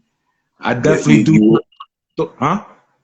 Nah, you be crafting your shit well, bro. There's a lot, like I said, man, I've been around, I work with some good people. You one of them, you know what I'm saying? You already know the 2005 J Arms era. you definitely helped me get back into wanting to create on a certain level and just have bars on deck. You know what's crazy? Now in the straight 16 days and I'm trying to write bars for niggas or whatever it is, I be thinking like, damn, I wish I could fucking write rhymes like that, yo, because I right back to that era because the rhymes. Remember, we used to be writing like right on the spot type shit, Yes, just sir. killing it. Yes, sir. And I'm gonna be honest, you was better than me writing on the spot. And I'm gonna just be honest, like I would let you write your shit and set the tone, not even on some competitive shit, just to set the tone so I could hopefully match what you said. And definitely if I wasn't, you know, no bars came to me the way I wanted them to, you know what I'm saying? So look at I Want In. Yes. Look at that. You know what I'm saying? I don't know if I put that song up. I might put it up on my channel and all that. But at the end of the day, like, I love the art form. The art form. You feel me? The art form. Yes. The art form. Graffiti is an art form. It's not just fucking scribbles and shit. Some people do scribble. You know what I'm saying? But it's an art form. Rap is not rapping, you know, Pac, Gat, and Mac and collect money after you got decent production under your shit or the latest beat. You feel me? It's the art form. It's the bar spitters and all that. It's what's lacking right now. But I'm not a hater. But it's just different now. Yeah, it's different. But if it wasn't for Straight 16, I would have never started writing rhymes again like that, you know, like really on it. I believe you. Shit, and that's how I from Straight 16 on, that's how I started writing like double and triple entendre type shit, and like I learned from there. So I salute them niggas. They took me out the grave. Oh, of course, but this is the thing. What people don't know is that as many, and this is real talk. This is not just pause. This is not, niggas know, pause in advance. Like, you know what I'm saying? This is not, you know, just big my man up, slurp at saw hour. None of that, you heard? Like, niggas don't know you got mad stacks of lyrics all over. And Ben had stacks of lyrics. When we got cool again in like 2005, you had mad rhymes. You had way more bars than me. All I had more than you at the time was songs. So you made me write more bars and we did more songs together. Right or wrong? A lot, nigga.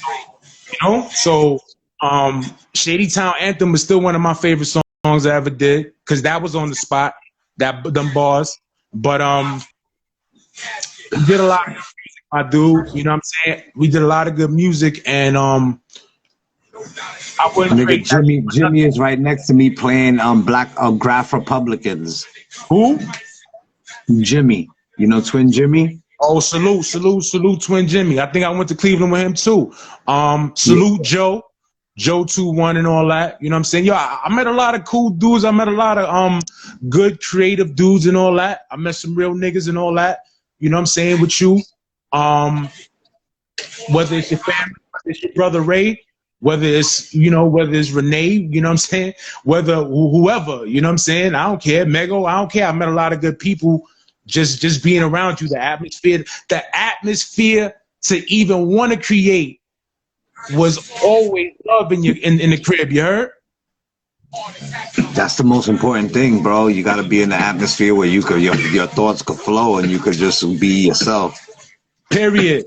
So, you know what I'm saying? Definitely always, you know, eternal maximum respect to your queen, Chris, because she definitely, you know, used to umpire shit when, you know, niggas used to get too loud arguing or rapping or laughing. You know what I'm saying?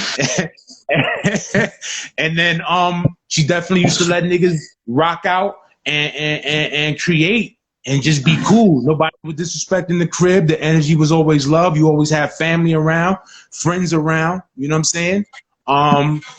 Which is always love, man. That's the only way you're gonna create. And as a matter of fact, that's the only way I ever was. When we was doing the all-star shit, we was all young dudes trying to come up. I was the oldest or whatever, but it was one common goal. But it was always optimism. It was always a good vibe. You know, creativity was supported. You know what I'm saying? When I later on, when I did Cornelia Familia, initially it was all love. You know what I'm saying? That's when you gonna create, when it's love, even amongst the hood. Like there's pockets where you can meet a little clique and everybody got love and respect for each other. You're all rooting for each other. The music come out good, and then, you know, let the chips fall where they may. You know what I'm saying? But for me, that's one of the main reasons. And plus, we get older, my dude. You know what I'm saying? You grandpa now. You know what I'm saying? I'm 47 and look like I should be grandpa now. You know what I mean? So the love to create is always there. I got a lot of half-written rhymes. I got a lot of little lines written around, you know what I'm saying? But to sit there and put the type of thought and concentration that you want to put into your artistry as an MC, there's other things in life that are probably more important than that in this, at the age that we in this stage of our lives, that we can't even put the energy we might want to get as busy as we could. And yet you still take off heads in battles. You still hold your own in battles with young niggas or niggas that do it. You know what I'm saying? Every day, and don't got the same responsibilities as you. You know? The skill is embedded in your existence, Obi-Wan. You know what I mean? Yo, it's not that, bro. It's just that that shit is just, it's fun to me. I want to hear what people are gonna say about me and how they're gonna say it. Nigga, you get like disrespectful too. I heard some disrespectful bars from you earlier in the week, so you ain't lost the touch. And if anything, you know, it's like the good kung fu movies. You know what I'm saying? Just because that gray is there, the gray means not only have I'm old, but I've been fucking niggas up for a while. You know what I'm saying? So you can be that gray monk, and you know that's in the trees somewhere. And it's like, yo, listen, man, you doing too much. I'm gonna have to show you what the fuck it is. You think I'm old, but watch this. I know all your shit already. I done seen your moves. I did those moves. That shit ain't nothing under the sun. You heard? Yeah, man. You know, it's just like you said. I just do it for the culture and for the love, my nigga, just to get my creativity out. You know what I'm saying? And but look though, you know what I'm saying? That like shit like that will open doors for you, because it shows like you done been on DTF radio numerous times, right? Yep. So as an MC and as a graffiti artist, so what you bring to the table, like, you know, there's a lot of talented dudes in the hood, man. It's how you capitalize on your story, how you capitalize on your story. And if you was really talented with your artistry, the world gonna see it. So, you know, you one of them people who was able to, at this point, you able to capitalize on it, and you should just continue to do that, because there's way more about you that needs to be told. There's way more dimensions. You know, listen, you told me a lot of shit about shit that you witnessed or was a part of, and shit that it could easily be some snowfall shit type shit. Easily be the get down. It can easily be motherfucking you know, the baby wire or some shit. I don't know. You know what I'm saying? That's not even an exaggeration. Like, if dudes know or dudes knew the type of dudes you was around on all levels, you know, it's like, yo, you witnessed a lot of shit. There's a lot of shit that, you know, you want hood stories to be told. You just telling me them stories alone is like, what the fuck? Like, what? So the hood was rough back in the 90s, boy. There was a lot of rough characters around. There's a canary that was rolling. You know what I'm saying? So it's just, listen, man. You know what? It's good that there's a YouTube. There's good that there's an IG. There's good that there's whatever platform that dudes could broadcast themselves and tell a story and keep a certain narrative or keep a certain energy around that's missing now. You know what I'm saying? This is it right here, dog. You know what I'm saying? If you get a couple dollars off of this shit to help do whatever you need to do in life, that's what it's about. You know what I'm saying? A lot of dudes signing contracts and making deals to do whatever. And that shit comes back in always. Somebody gonna suffer for the shit you trying to do, and you gonna suffer somewhere along the lines too. But you know, on a certain level, you can keep your profile up, get a couple of dollars, or solidify, you know, who you are as a person and as a man and as an icon. Do that. Definitely do that, and you definitely continue doing that, because again, man, I'm gonna keep encouraging you, and I don't gotta tell you, you know, to tell your story and continue to make sure. I heard Easy say it like, "Yo, man, niggas gotta know the real. Niggas gotta know the real. People who was there, the pillars, the foundation, the sediment. You heard the roots and all that. So." You know, you doing it on the graffiti level, you doing it on the hip hop level. Even if it wasn't you, I'd probably be tuned in. Who the hell is this? Who's what? Somebody interviewing Easy? Even if it wasn't SR, it's happening like that. You know what I'm saying? You the bro. SR's interviewing them. I'm definitely checking in. So support, merch, whatever. Especially like I said, dudes really be on that time. Like, yo, 40 and over cats from a certain era. You know, we experienced this. This was like that. All right. So take your wisdom, take your knowledge, you know what I'm saying? Or take your knowledge, take your wisdom, and take your overstanding and put it out there so that everybody could, you know, you could teach and you can learn as well, or whatever the case is, man. But the era that you come from and the era that we come from, we truly like the last generation of like every aspect of, you know, morals, as far as street morals and morals from our, that, you know, parents still laid the smack down when we was young. You know what I'm saying? You know what I'm saying? And even if you wasn't a street nigga, like you kind of knew what you, if you got into something, you got into something. That wasn't a choice for everybody. Not everybody jumped into the streets so that was the thing to do.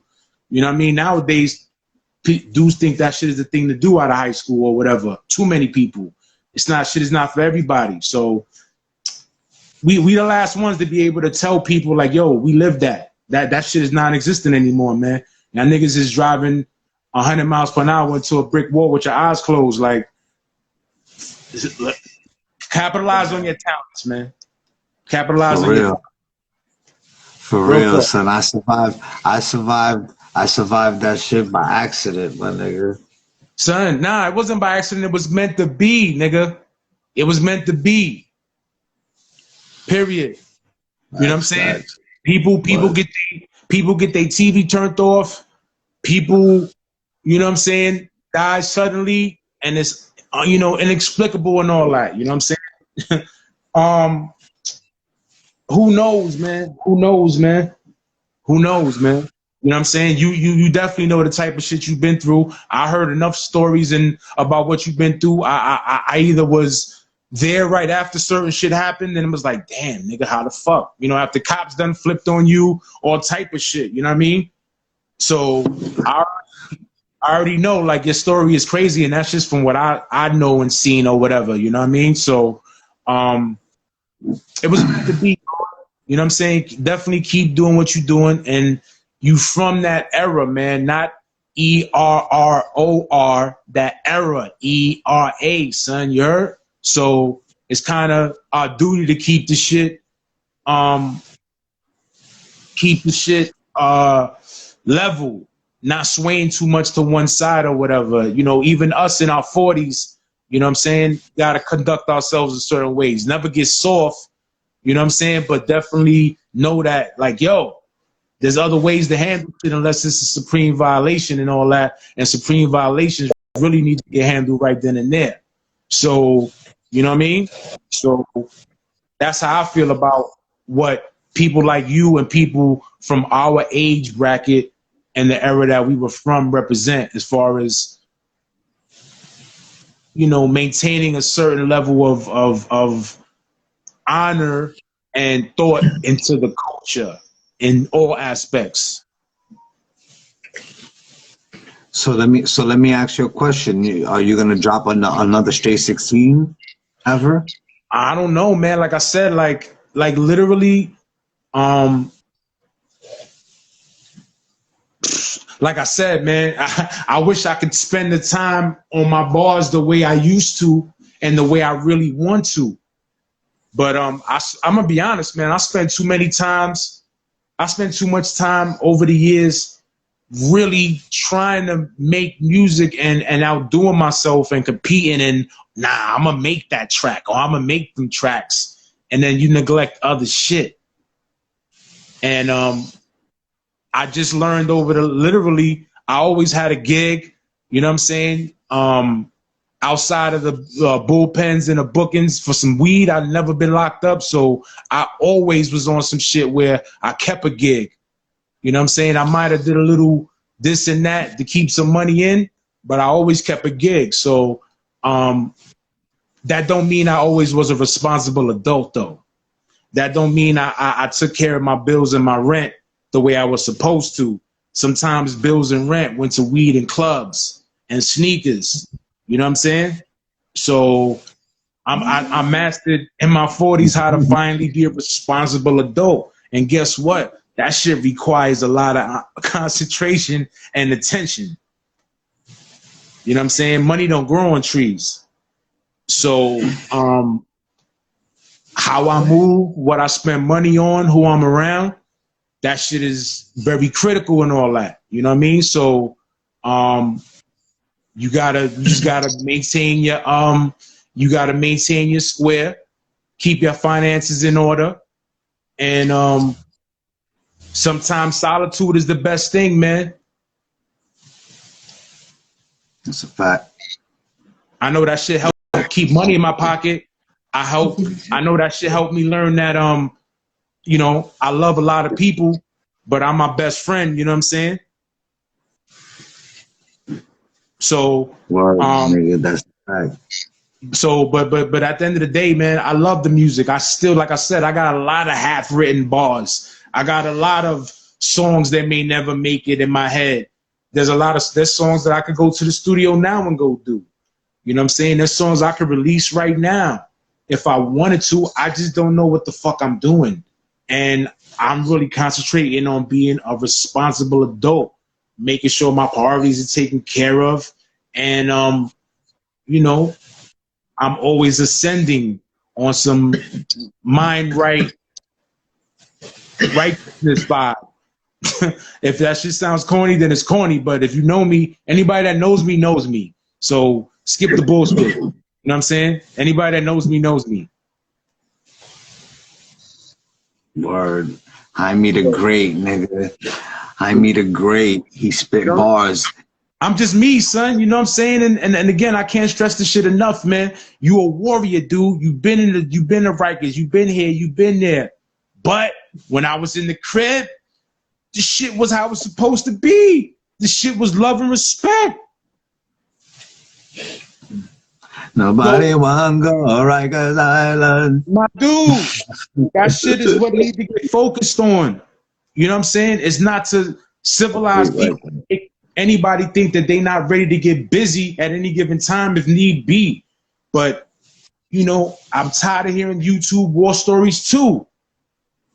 You know what I'm saying? So let's talk about who's a good dude. Truly, well, for real. What vibe is good when this person is around and that person is around? Fuck, this don't got nothing to do with me. I'm just talking about people who I've been around that even though they might be street dudes, more hood than me, more street accomplished than me, tougher than me, more gangster than me, more killer than me, all that. I've been around them dudes, but I've also been around them same dudes who is creative as a motherfucker. Who's good dudes. Pop your top and go to the studio and be like, yo, man, dinner's on me, son. Get what you want. Roll this up. Bang, bang, bang. Right? Go stop their white tears from their kids' eyes. Go respect their moms. You know what I'm saying? They love Wella and all that. I seen street niggas do that. Let's talk about that shit. Let's make songs about that shit without being soft and suckers. You can make songs like that. We heard them in the 80s. The niggas was making songs about everything. LL was talking about Ice-T wife taking the cover to the bathroom, but he's making songs for the ladies too. I'm lying? It's true. DRS Nah, was dissed the shit out of Roxanne Shante, disrespected her heavy, but made some of the most conscious music you ever hear.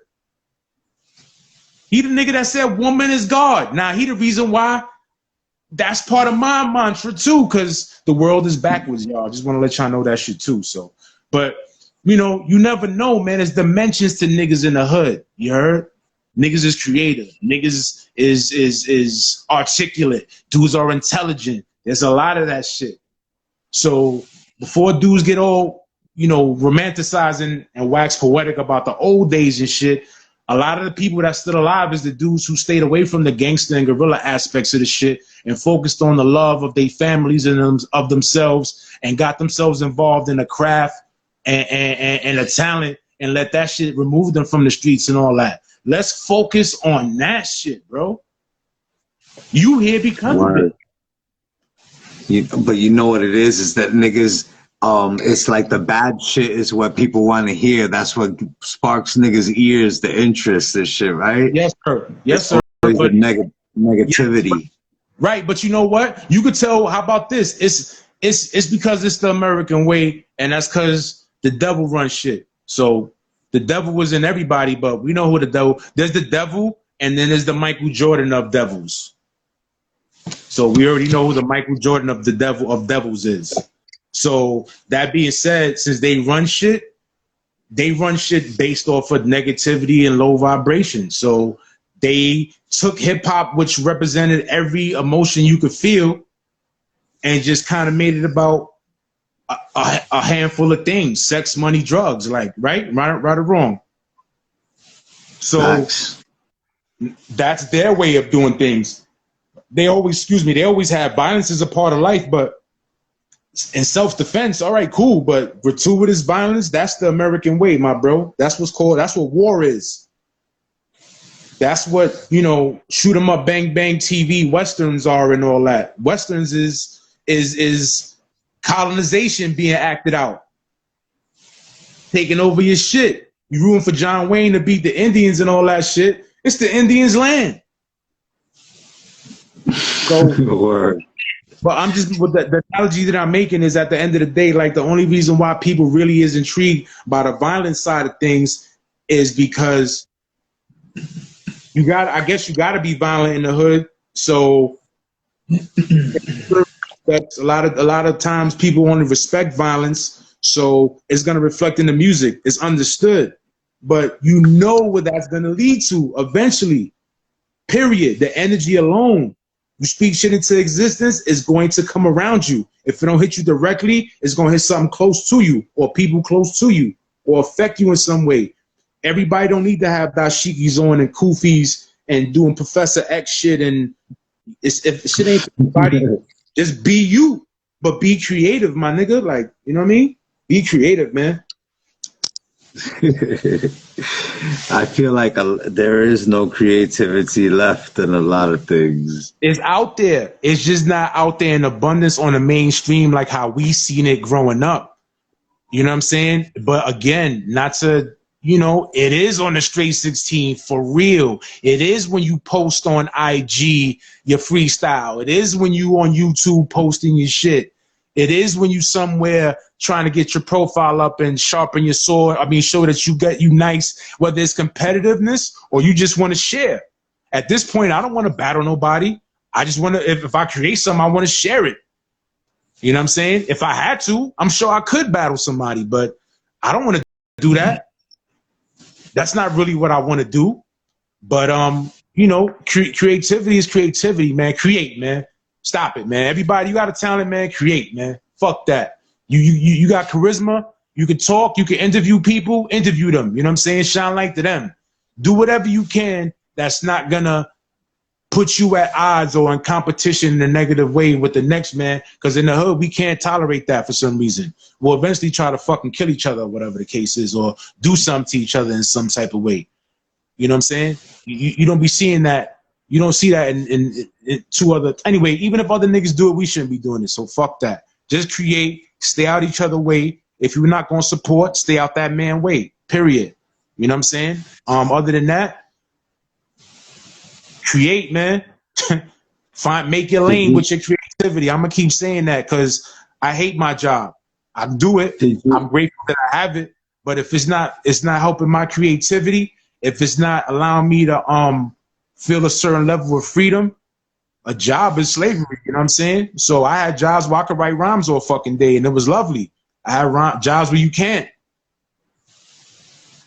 So you know. Did you see the battle with Cassidy and Hitman Holla? I saw the first 2 rounds, and my dude, it's another thing I'm gonna say too. Like, we used to be sitting in the crib watching the smack battles off the DVD, and things have come a long way since then. Shit is definitely losing steam, or has lost steam over the years. There's less quality battles nowadays for some reason. I don't, maybe the little genre got too popular and kind of spread itself too thin or something. I don't know, but I felt like Cassidy won, and I even think that battle would have been better a couple of years ago, maybe. But right, you know what I'm saying? But just think about it though. That's like on some real shit. Like, we seen the best of everything already. I'm an old nigga. I'm saying this. I think that we seen the best basketball we ever gonna see. Even if Steph Curry's the best shooter ever, and the best handle, we saw the best basketball ever growing up. That's a fact. Right? So we heard the best hip hop music ever. Nobody's ever going to make music that we heard before, ever. So same shit with battle rap. We saw the best battles we are ever gonna see, probably. From the Iron Commons to the Mooks to Ghost to Conceited to Early Disaster to Early Arsenal to Grind Time to what was my name? What was my man's name? That Certain Time. Remember, son? Sure, it's he got washed by Solomon in the barbershop. You heard? So me and you, or any real up-to-date battle rap fan, has seen battle rap from its come up to where it's at now, and it might have fell off a little couple of ticks competitively, and I don't know. It's just it's not the same for me no more, man. It's fucked up, but it's just not the same for me no more like that. There's still good battles here and there, but it's just not the same, dog. Shit is just not the same. And again, like, I'm gonna be honest, man. Yo, if I don't run into certain dudes on YouTube, like, oh shit, son got bars, or randomly on my Instagram feed, somebody might have a sponsored, channel page or whatever, and you might see somebody that you never heard before spit, but like, you really got to be paying attention to the platforms that do allow people to get their shit off. You know what I'm saying? Pause. Like, Still Get Busy dropping freestyles. Ness. Hell yeah. We seen son destroying battles, go neck and neck with dudes, and pause neck and neck with dudes in battles, and we seen him flop disgustingly in battles. But he still gets busy. Over the quarantine shit, son was going crazy ham. So, and guess what? It's another thing. Battle rap is limited, because we still haven't seen too many battle rappers, cross over. Not that means anything. When not cross over, just make good songs consistently. I don't know too many battle rappers that have done that. So, battle rap is not what it was, but it's still entertaining because there's a lot of talent there. But you get busy, Diablo gets busy, Stray gets busy, Show Rock gets busy. You know what I'm saying? Don Chi gets busy, Price Young gets busy. I'm just going off the top of my head. You know what I'm saying? You already know Graff is the surprise of the decade, man. Because Sons went to straight 16 and was holding it down. You know what I'm saying? Joker, he got verses of the week. He got like 2 verses of the week or 3. Spec do his thing. You know what I'm saying? These are people who it's just coming to my head. Robin Spree get busy, so I may not be. Yo, how about this? Right? The same way you got bars, you can have bars, wordplay, wittiness, and all that. Let's say you go hard and you could be disrespectful and you could have wordplay and all that, right? You're an aggressive, whatever, right? Let's say Tim Peso. I never even met Son, but Son will make you like and respect him. His style Tim is Peso unique is that nigga. His wittiness is unique to him. You feel me? So I be paying attention. So when there was times that I used to critique with my real feelings, but at the end of the day, it's like, yo, nigga, like, you don't know these niggas, so just calm the fuck down, chill. You know what I'm saying? If you're gonna critique in a certain way. Trust me, I know shit that I've said has gotten me in trouble before in life. So you live and you learn. Nah, nigga, you gotta fucking say if nigga shit is whack. That's what they're there for. Yeah, but I used to get rated. I used to go a little bit too hard and all that, and you know, it's like, yo, man, this is fucking Instagram, nigga. You in your fucking mid-40s. Calm down, dog. Shit that I tell myself. Real talk. Shit that I tell myself. If anybody else not gonna tell me, you want to be able to tell yourself these things and all that. So that's the shit that I tell myself. But you know, when I pay attention, I see who's consistent. You know, anybody I name, like I said, just off the top of my head, forgive me if I forgot. There's probably dudes who hopped in and hopped out and don't really be on there like that.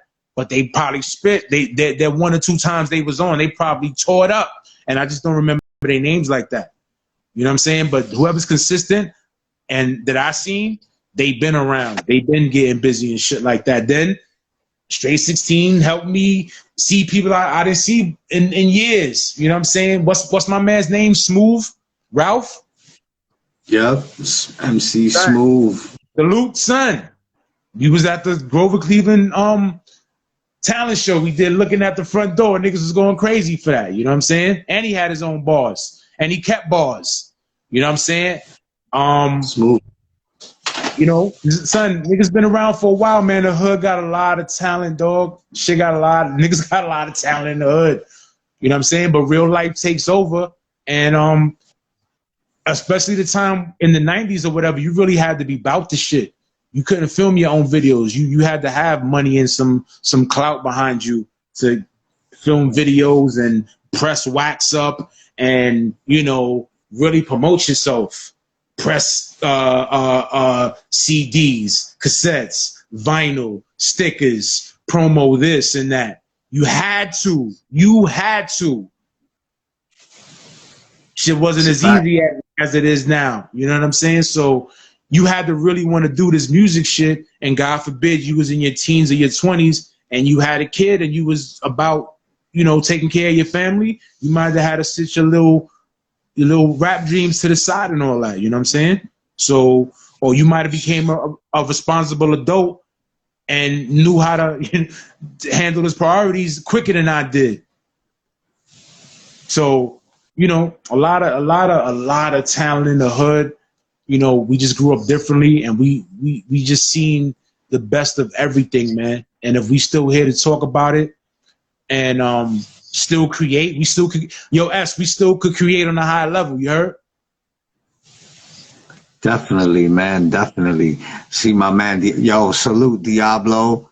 My nigga Diablo's right there. That man right there, Diablo, bro, that nigga pushes me too, bro.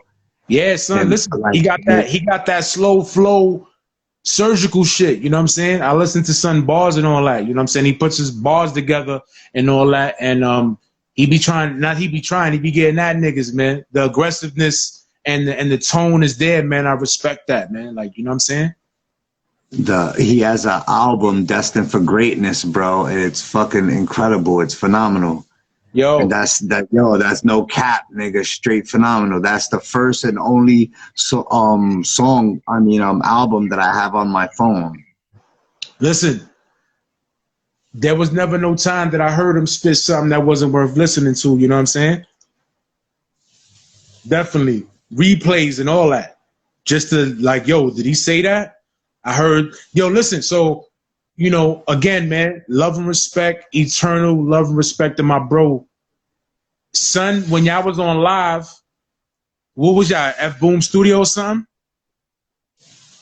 In F Boom Studio? Where was y'all at?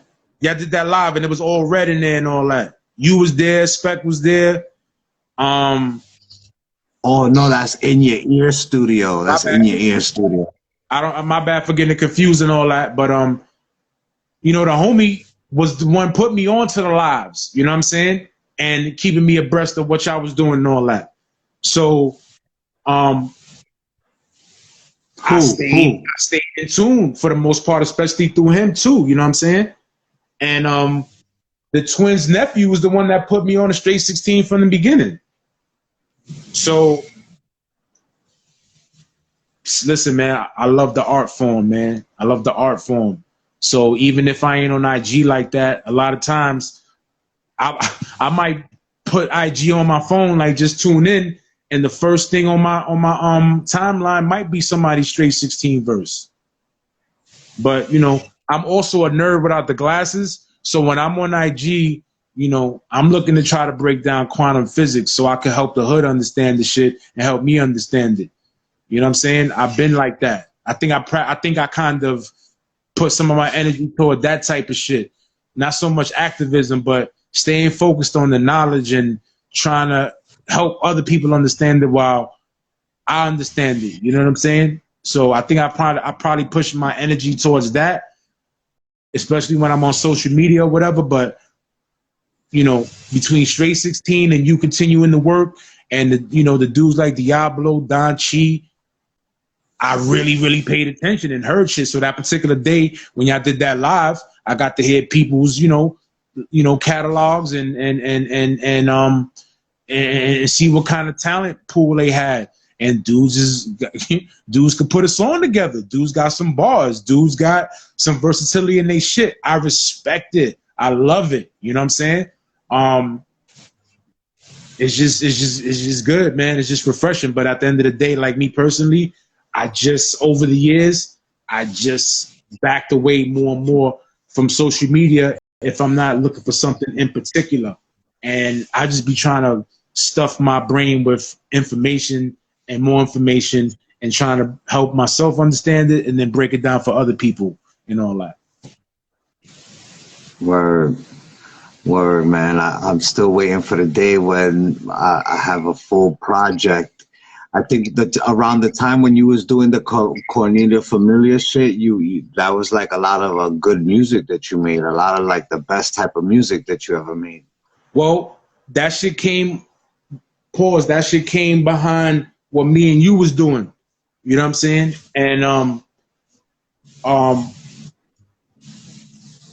again, like, I'm gonna just keep it real. You know what I'm saying? Graffiti hip hop.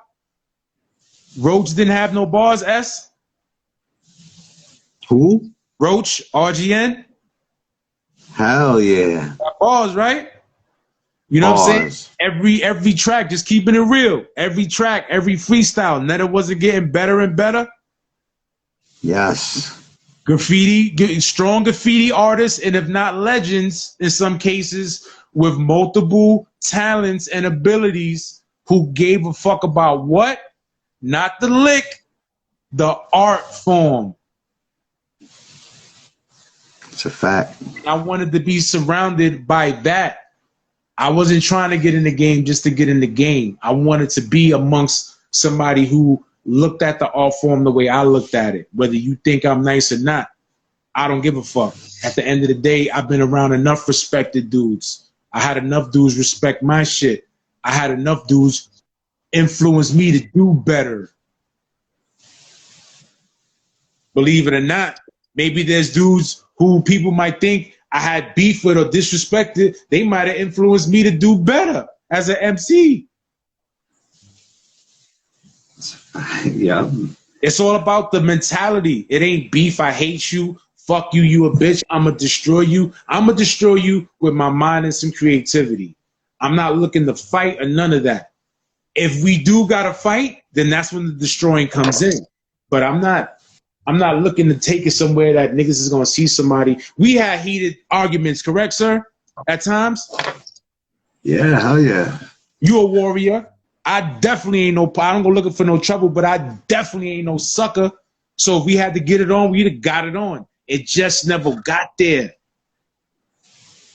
Nah, it's just, it's just there. debating. Nah, it was never disrespect ever. No. We talking about the 90s though. Oh, nah, that was just about competition though. It wasn't about who's tougher. But okay, but remember, we had people who was fans of yours, fans of mine or ours, and fans of yours and mine, that between heated discussions and, you know, could have been something else. My man. Straight like that. So it's a blessing that we was able to create. Yo, son, I made some of the best well-rounded music with you, my dude. Period. Me too. Period. Like the favorite shit that I have is the shit that I have with you. We did a show, and we got busy in that show. We almost fucked niggas up who thought they was tough in that show. So I felt like, yo, if I'ma do projects and I'ma embark on this hip hop shit, I need to be around somebody who not only is they not so much looking for trouble, even though, you know what I'm saying, you ready to go. But at the end of the day, you wasn't really looking for trouble like that. And if we was going somewhere to rhyme, we was going somewhere to rhyme. If niggas fronted, you might set it off and we just get the rumbling or whatever. But that's if niggas fronted. So I always felt like, yo, son, a good dude. He definitely talented. And if we get into some shit, he gonna go all out. So all checks in the good box. Let's go make this music shit happen, you heard? So we did show, we went places, you know what I'm saying? We linked up with niggas and all that. If they was creative and they was, you know, trying to go the same direction we was trying to go, and we tried to make this shit happen. And I'm gonna be honest with you, man. Everything I wanted to do in life, I did it. And the only thing I didn't do with this music shit was make a living out of it. Same with me, bro. I spent mad bread on it and never made $1 back, nigga. Right? I spent mad bread. Check it though. But when you was younger, right? Never make the fact that you didn't make mad bread or make whatever money you wanted to make it look like you was a failure, you heard? Because we already know there's inner workings to the music business, right? That's one. Two, when you was younger, you was like, yo, I'm gonna learn how to rap. I'm a rap, right? When you didn't know how to. And then you taught yourself and you learned, right? So you accomplished it. And then you became very fucking skilled at it, an expert pretty much. So that's an accomplishment in and of itself. You work with other accomplished artists. You know what I'm saying? You're an accomplished artist just as a MC. So those are accomplishments. Everybody, even niggas who get signed, are probably broker than us. Cause labels gave them money to make projects. They did whatever the labels told them to do. When it was time to make the money back, they couldn't make the fucking money. Now them niggas is in debt for the rest of their life, and they can't make no motherfucking music. So the blessing probably is the freedom that we could not be under no chains and no labels or under like mainstream failures where we was out there with on TV and all that, and we quote unquote made it, but we flopped. How about niggas maintain a standard of excellence on an underground level and we still could get busy? Yeah, that's a fact. How about that? That's a definite fact. Sustained excellence, improvement in the art form and skill set, and could still live to tell about it and not be under nobody else's thumb and shit, and never really had no put your music out there and the shit flopping, niggas looking at you like you a fucking failure and shit like that. 1,000 niggas put out mixtapes, 1,000 niggas put out freestyles, 1,000 niggas been on radio stations and all that. That makes them failures because they didn't quote unquote blow up. Nah, you set out to do what you accomplished to do. You can't be a failure if you set out to do what you accomplished to do. The trick is, how could you make a living off of it? That's a whole nother story, my nigga. That's what when that was like, yeah, that would have been the topping on the cake at the end of the story if we would have made some type of bread off of it. But it's like when we was going through the little battle shit with each other, yeah, and shit, that was like I think that shit was meant to happen, to put that little part into the story. I believe I would say that. And again, the best thing about that shit was the you know, I don't believe in no mystery God per se, but whatever energies kept me from getting beat up by NBK at the time, whatever kept me from getting into physical altercations with you, or whatever the case is, whatever kept that, and it just kept it music and lyrics, that shit is what helped get us to where we ended up making music then. You know what I'm saying? I mean, in you know, 10, 15 years ago and all that. You know what I'm saying? Because y'all niggas at that time, y'all was rolling deep. I might have knew a lot of dudes in the hood, but you know what I'm saying? I didn't have no crew around me every day. I really was about sports and music, you know what I'm saying? Everything else really was secondary. And like I said, I kept a job. Everything was secondary outside of sports and music. You know what I'm saying? Some dudes, niggas might have got chicks easier than me. Good for you. I'm in the crib. I'm trying to write some bars. You know what I'm saying? I'm in the park playing ball. You know what I'm saying? Dead ass. So skip the other shit. That's what I always was about. So me knowing that I had some competition, I had to go sharpen my sword. So I already, you know, I showed you songs where some of when in the All-Star days, when it was All-Star quote unquote against NBK, or NBK against All-Star, aka, you know, Reflex versus Swag. So anyway, you know what I'm saying? And again, this is not about beef. I don't even think that them dudes, it was a friendly competition at the end of the day based on creativity, and not like some, oh, he pussy, that no. You whack, or I'm better than you, and that's it. We went out to really try to prove we was better than one another, and by the grace of the higher spirits, it never turned into nothing else. Word, we had that. The nigga had the one song and shit. He did the hook, Reflex.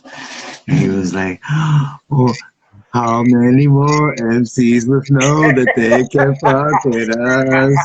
Oh, sorry, you talking shit. Let's do that. Yeah.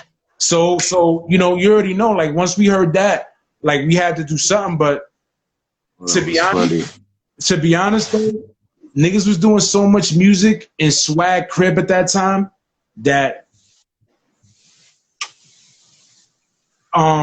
we wasn't focusing just on battling Ya. You know what I'm saying? To be honest with you. So that kind of helped too. What it ended up being, though, it wasn't really All-Star against. It started becoming me against you. Yeah, why was it like that? Because we was... Because all them other niggas was shook. What? Because all them other niggas was shook. It was a no-brainer that it had to be me and you, I think. Well, listen, the first time I heard you spit was the Tony Touch 50 MCs. And then when later on I found out like that was like your first rhyme or some shit, I was like, damn, nigga, my first rhyme ain't sound like that. So I got a better appreciation for how good you really was and how nice-witted you really was with the bars and all that.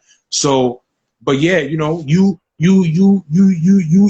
tall, kinda, right? I'm kinda tall. You got bars, aggressive bars. I had aggressive bars. I guess you know, I know you had a name. I might have had a name for Ball and not that I was super nice to Ball. We never gonna get that twisted, but you know what I'm saying? Definitely wasn't no scrub. So I definitely was playing ball. I was in tournaments in the hood, all that, in Star Park, whatever, Maria Hernandez, 68, whatever.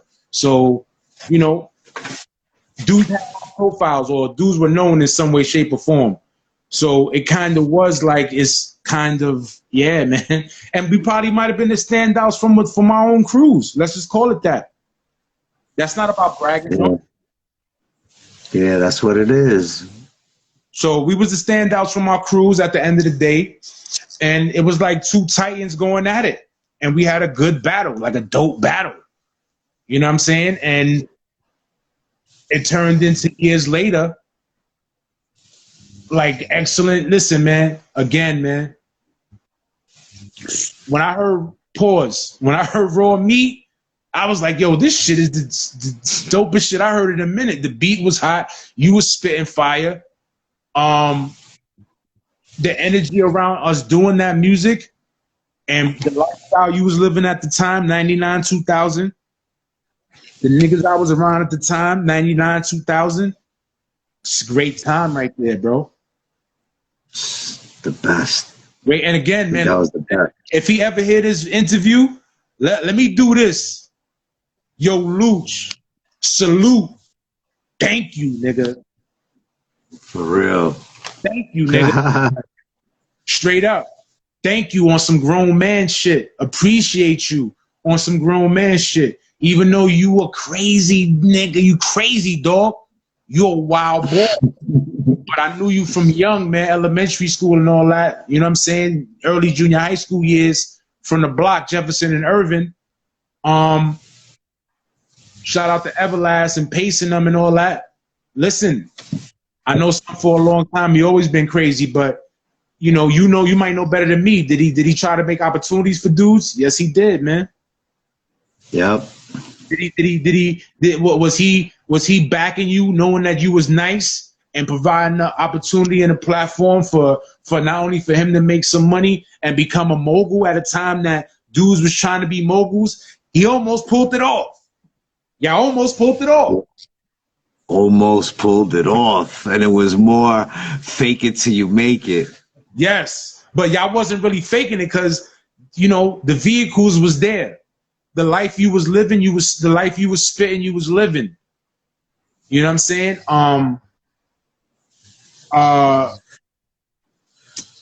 And plus it was New York when New York was still New York too, like, you know what I'm saying?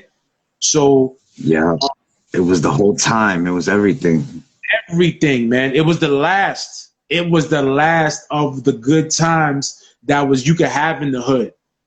Even the sucker shit and the violence and the dumb shit that goes on in the hood, that mixed in with the good aspects too, I think that was the last, my dude. So we definitely, but again, like,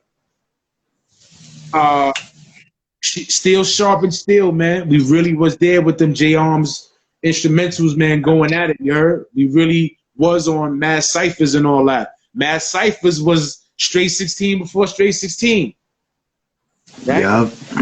Me, you, and Rap there. You had to pay $60, call up on the phone, leave your bars on the voicemail. If they liked your bars, they called you back. I spit a bar, spit a 16 on a voicemail. They called me back. I was like, yo, M-Train, NBK. Me, you, and Graff went up there to Washington Heights, if I'm not mistaken. We smoked some high-grade Reggie, and we did our thing. And was it on the corner of Seaman and Cummings? Pause. Nigga. Unfortunately, yes. Unfortunately, yes. But, son, who was on Mass Cyphers? Just to let you know and people know who was on Mass Cyphers, to let you know, like, if it's about our episode, it was Joel Ortiz, T-Rex, a few heads. So, but peep it again. And this is not about me. if it's about you submitting, your bars to people that you don't know and never heard of you, and you saw the type of level of talent they had, because at the time, who they had on there? They had Joel Ortiz, they had T-Rex, they had Mook, they had Jay Mills, they had Charlie Clips. You know what I'm saying? Mm-hmm. They had this Spanish cat. I forgot. I forgot his name, son. He used to get busy. His family used to have a store on Wilson, or his people used to have a store on Wilson and by Solo Pa Mi Gente, like Hart and Wilson or something like that. They used to have a corner store over there. He was on Mad Cyphers a couple of times. He was nice too. But there was a lot of dudes who either became top-notch battle rappers, or there's dudes that got deals and all that was on Mad Cyphers with us. You know, we rap for D-Win, Block Royal, Entertainment and all that. Joel Ortiz people, they was about to, you know, what can I say? They was about to work with us, right or wrong. Yep. So when dudes was dedicated and putting the work in, post Shady Town, even early 2000s, mid 2000s, like dudes really, you know, made the rounds and all that. Like dudes really met people and impressed people enough that they was willing to, yo, I'm gonna plug you into this. Pause. You gonna work. I'm gonna get you to work with this person. We did all that. We really did all that. You know what I'm saying? So again, man, eternal love and respect, like for sure, because we definitely made good music. We went out there to, you know, to live the dream. And again, man, it's good to still be able to create and want to create and all that. Word. So That's I'm talking a lot. Man. Stop me, yeah. I'm talking a lot, so stop me if you want. You know what I'm saying? You only got like 5 people on the live, so you might want to get your audience back and telling me to go home, son. You heard? Nah. Yo, but anyway, my nigga, I fucking always wanted to pick your brain about the, you know, it's always great talking to you, my nigga. You fucking always articulate with the way you explain yourself, and it's dope and shit, grown man shit. You know what I mean? Yo, love and respect. And at the end of the day, I don't want to take the time, but you know, since we were talking about music is music, but you know, man to man or whatever, like whatever you felt like you needed to ask me, you could have asked me. You heard? Yeah, nah, for sure. We good. Like I said, love and respect. You know what I'm saying? All right, fucking, so what about a straight 16 though, my nigga? Come on, you gotta come out with what? Like I said, man, I'm gonna try my best to get back into creative mode so I can even, you know, do some things that I'm impressed with. You know what I'm saying? So when I get them bars the way I want to get them, I'm gonna definitely spit that. But excuse me, there's a level of excellence that's there that I hold myself to, and I see that's on the platform, period. So I'm not gonna spit no whack shit. Basically, I'm gonna be satisfied with whatever I spit before I even put myself back on there. Lord, I feel you, my nigga. That's a good idea too, because the motherfucking fans will start roasting niggas. Nah, they'll roast, period. You know what I'm saying? But you know, it just is. I'll roast my motherfucking self if the shit look whack. So you know what I'm saying? But like again, there's a standard there, and you know what I'm saying? That's definitely good that there is a standard there of high level creativity and spittage required. Word, I seen other platforms where it's just ridiculous, bro. Son, you know, again, and like I said, the best thing about this shit is at the end of the day, even if some of the entries are not some of the best rappers, the pillars of the platform always can hold it down. Facts. So the Dre's, the Facts. youth, the so on and so forth. Go hold it down, probably create some friendly competition amongst each other, and then, you know, keep the platform interesting or whatever the case is. And probably too, it might take older school cats to get back into the hobby or the art form and spit they shit to help infuse some what you call that, just some a better level of artistry, man. At the end of the day, nigga, this is rhythmic poetry, my dude. That's it. It's poetry over a beat. That's a fact, bro. And the just being on, because right now it's the teams. I'm on Spec Arson's team against Robin Spree's team, so they match me up against Franchise, and it's just when you have a target, it's just the bars come so easily. Yeah. Right. When there's something to concentrate on, like if there's a topic, I can focus on the topic. No question. That's why it's like I said earlier, like a lot of times if the beat didn't talk to me right off the bat or something didn't pop in my head when we would do a song or a freestyle together, like I would be like, yo, I'm gonna let Son craft his verse and then set the tone and then, you know, go in the energy that he's going in. Shit like that. You know what I'm saying? So my dude, you still capable. You know what I'm saying? You still capable. So it's no surprise. And that's why it's like I already know. Like some of the names you just said, they've been on the platform for a while holding it down and spitting, you know, some dope shit. So it's no surprise. It's absolutely no surprise. Word, thank God for fucking Straight 16.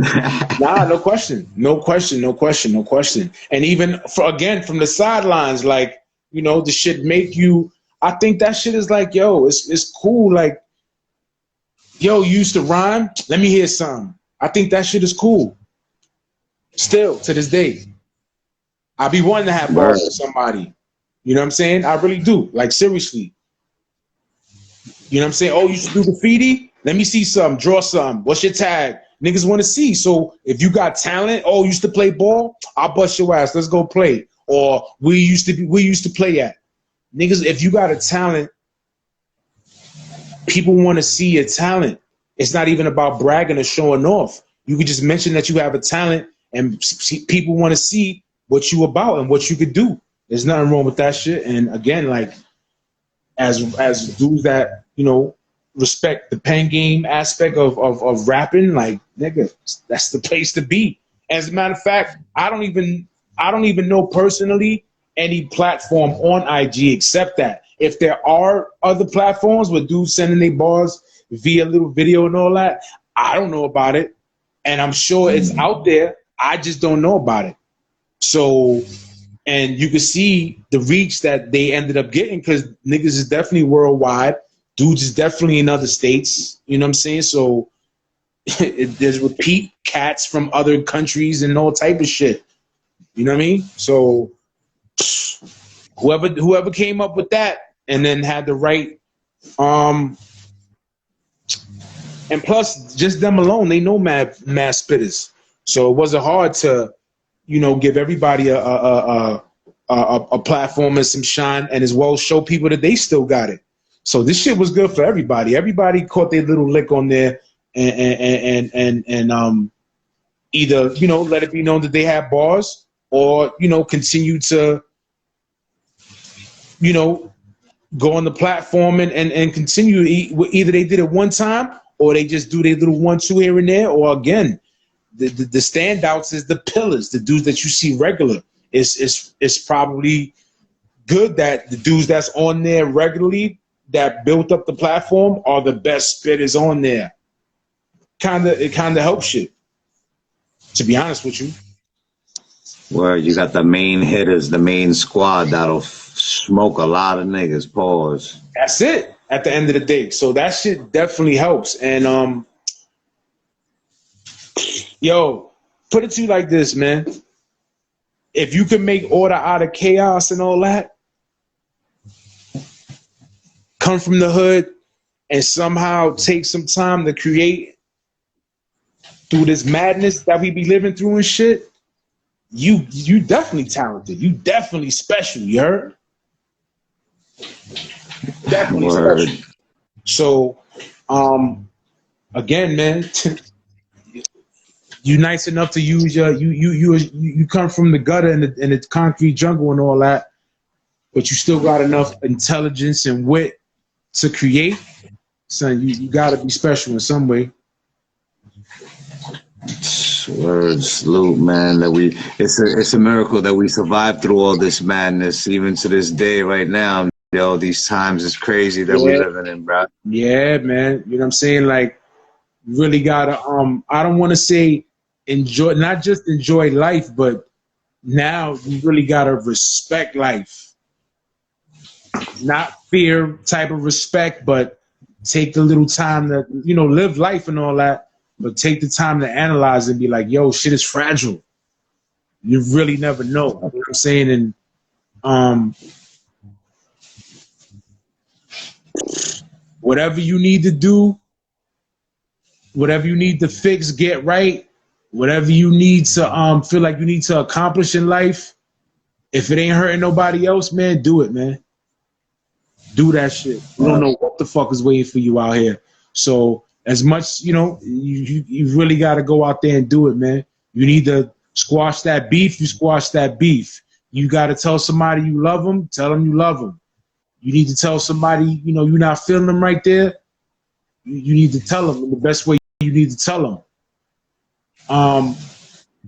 You got health issues, address them shits and do it now, because I just heard 2 people within my circle just died this week yet again, man. So, and plus again, man, once you get to that 40 age, if all the boxes in your health, if a lot of boxes in your health ain't checked, man, you're gonna check out. So we definitely blessed to be here, man. Definitely blessed, and I'm definitely happy to see on a hip hop level that dude still got the passion and the potential to create on a high level. Facts. That is a fact, bro.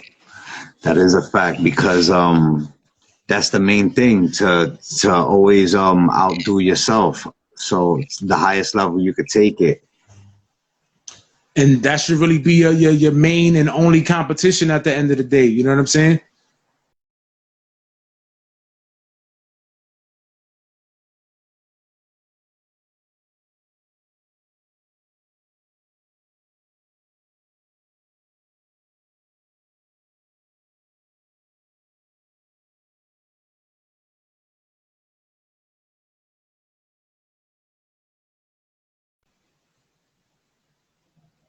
Yo,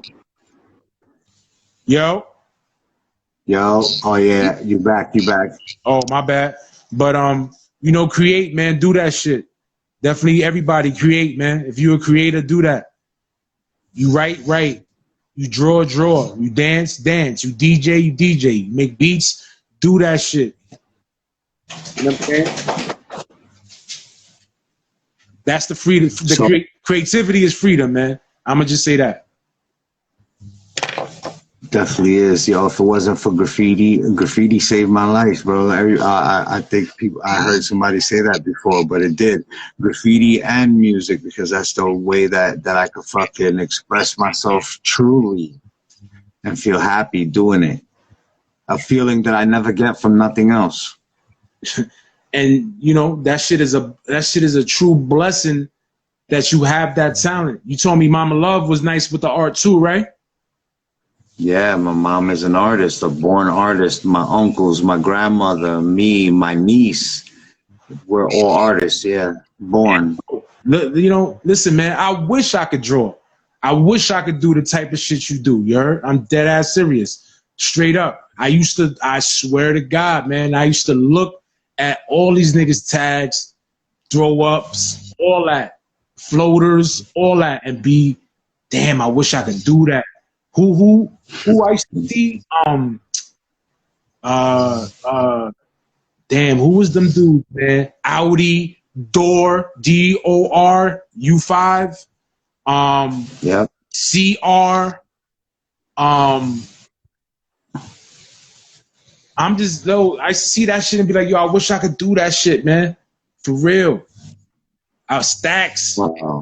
I wish like I see niggas shit like, yo, that shit is dope. And even if I couldn't do it, I used to respect this shit so much that it was like, yo, you know, these niggas is I don't care if they was bums, nigga. Them niggas well, they could have been bums, but them niggas had king talent.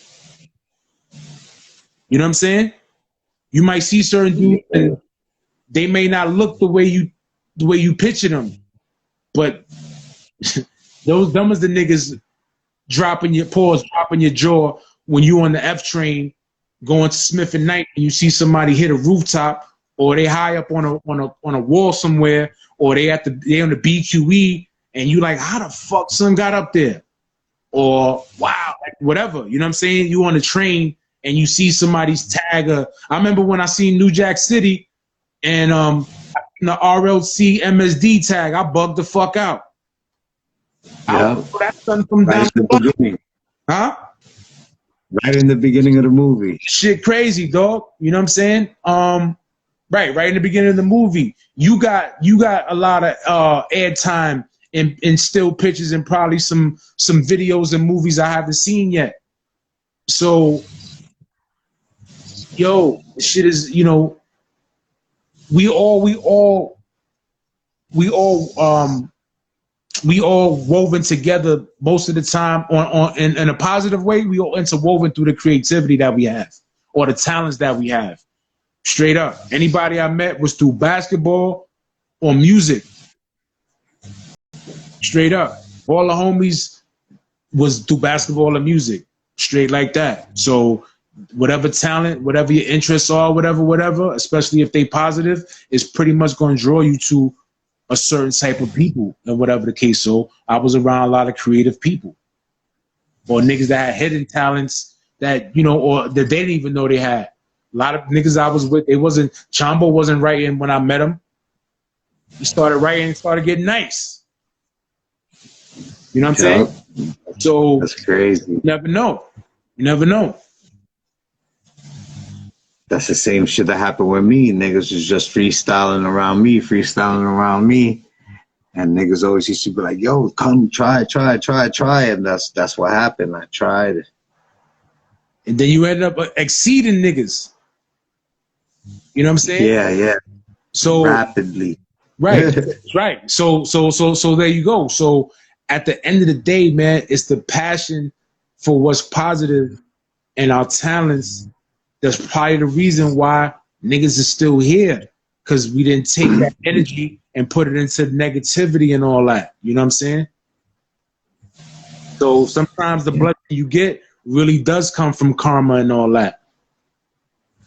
Oh, word. So I never thought of it like that. Yeah, man, the blessing you get is probably because if you would have zagged instead of zigged in certain cases, my nigga, could have been different, dog. Maybe that one night you stayed home with wifey and shit. Made sure your son was good. Made sure your daughter was good. Maybe that might have been the night if you'd have stepped out the crib, God. That's true. So, you know, you live and you learn, but sometimes you gotta pat yourself on the back for the things that you didn't do or the good that you did do that allowed you to still be here.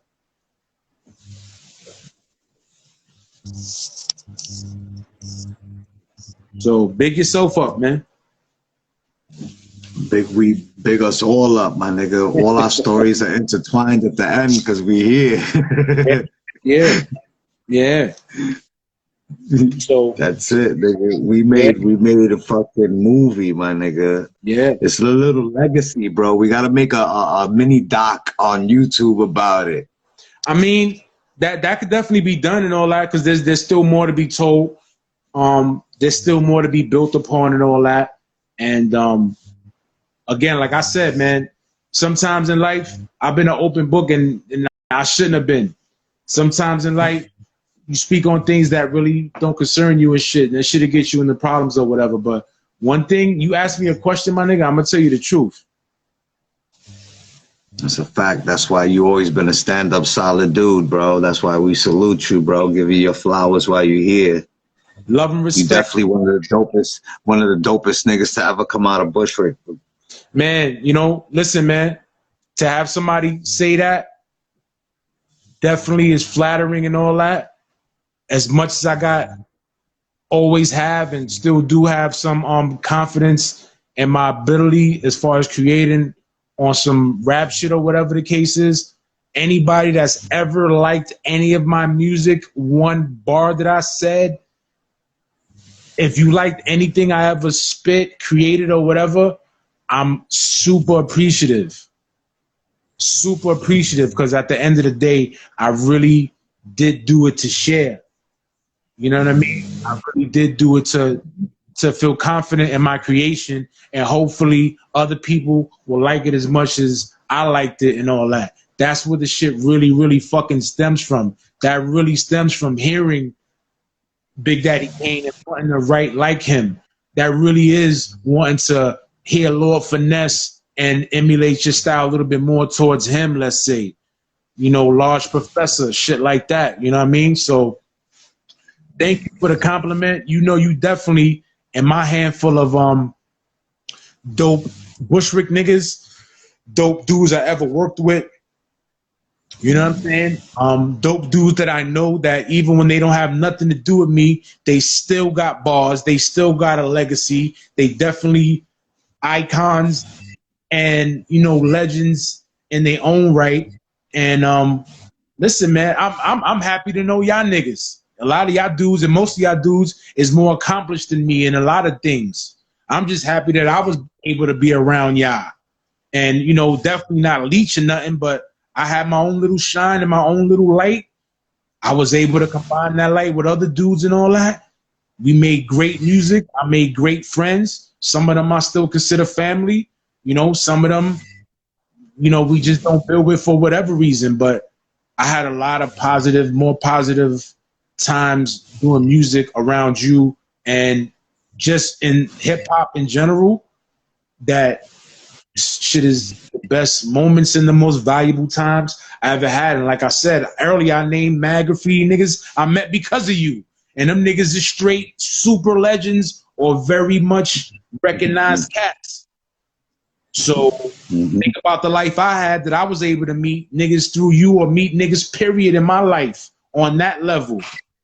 And again, graffiti is art, ladies and gentlemen. I know a lot of good artists. I met a lot of good artists. I've seen a lot of good art, street art, ghetto hieroglyphics, whatever you want to call it. I've seen it, and I know them dudes, man, a lot of them. So I'm fortunate, definitely fortunate for the people who I've linked up with and been able to collaborate with, you know, musically, in art, and just, you know, sharing the same vibe and all that. You know what I'm saying? There's always love and respect from the God. Word, yo. Thank you for coming on and taking the time to talk to the people, bro. I really salute you, bro. You heard? We're gonna build. Of course, I apologize for being long-winded, man. You could have cut me off at whatever time. I don't want to run none of your solid viewers away, being long-winded or whatever. But you know, we you know how me and you build. You know how we always build. And for somebody, like I said, man, somebody that been around me for a long time that I could say should have a pretty good idea who I am, my nigga, you know, you can ask me anything. You heard? So, for sure, man. Love and respect to you always. You a good dude. We overcame a lot of shit that wasn't nowhere near as important as the friendship and the brother from another brotherhood that we formed. I enjoyed, you know, all the time around your family. Wifey is no nonsense, but she's a queen. Definitely good people.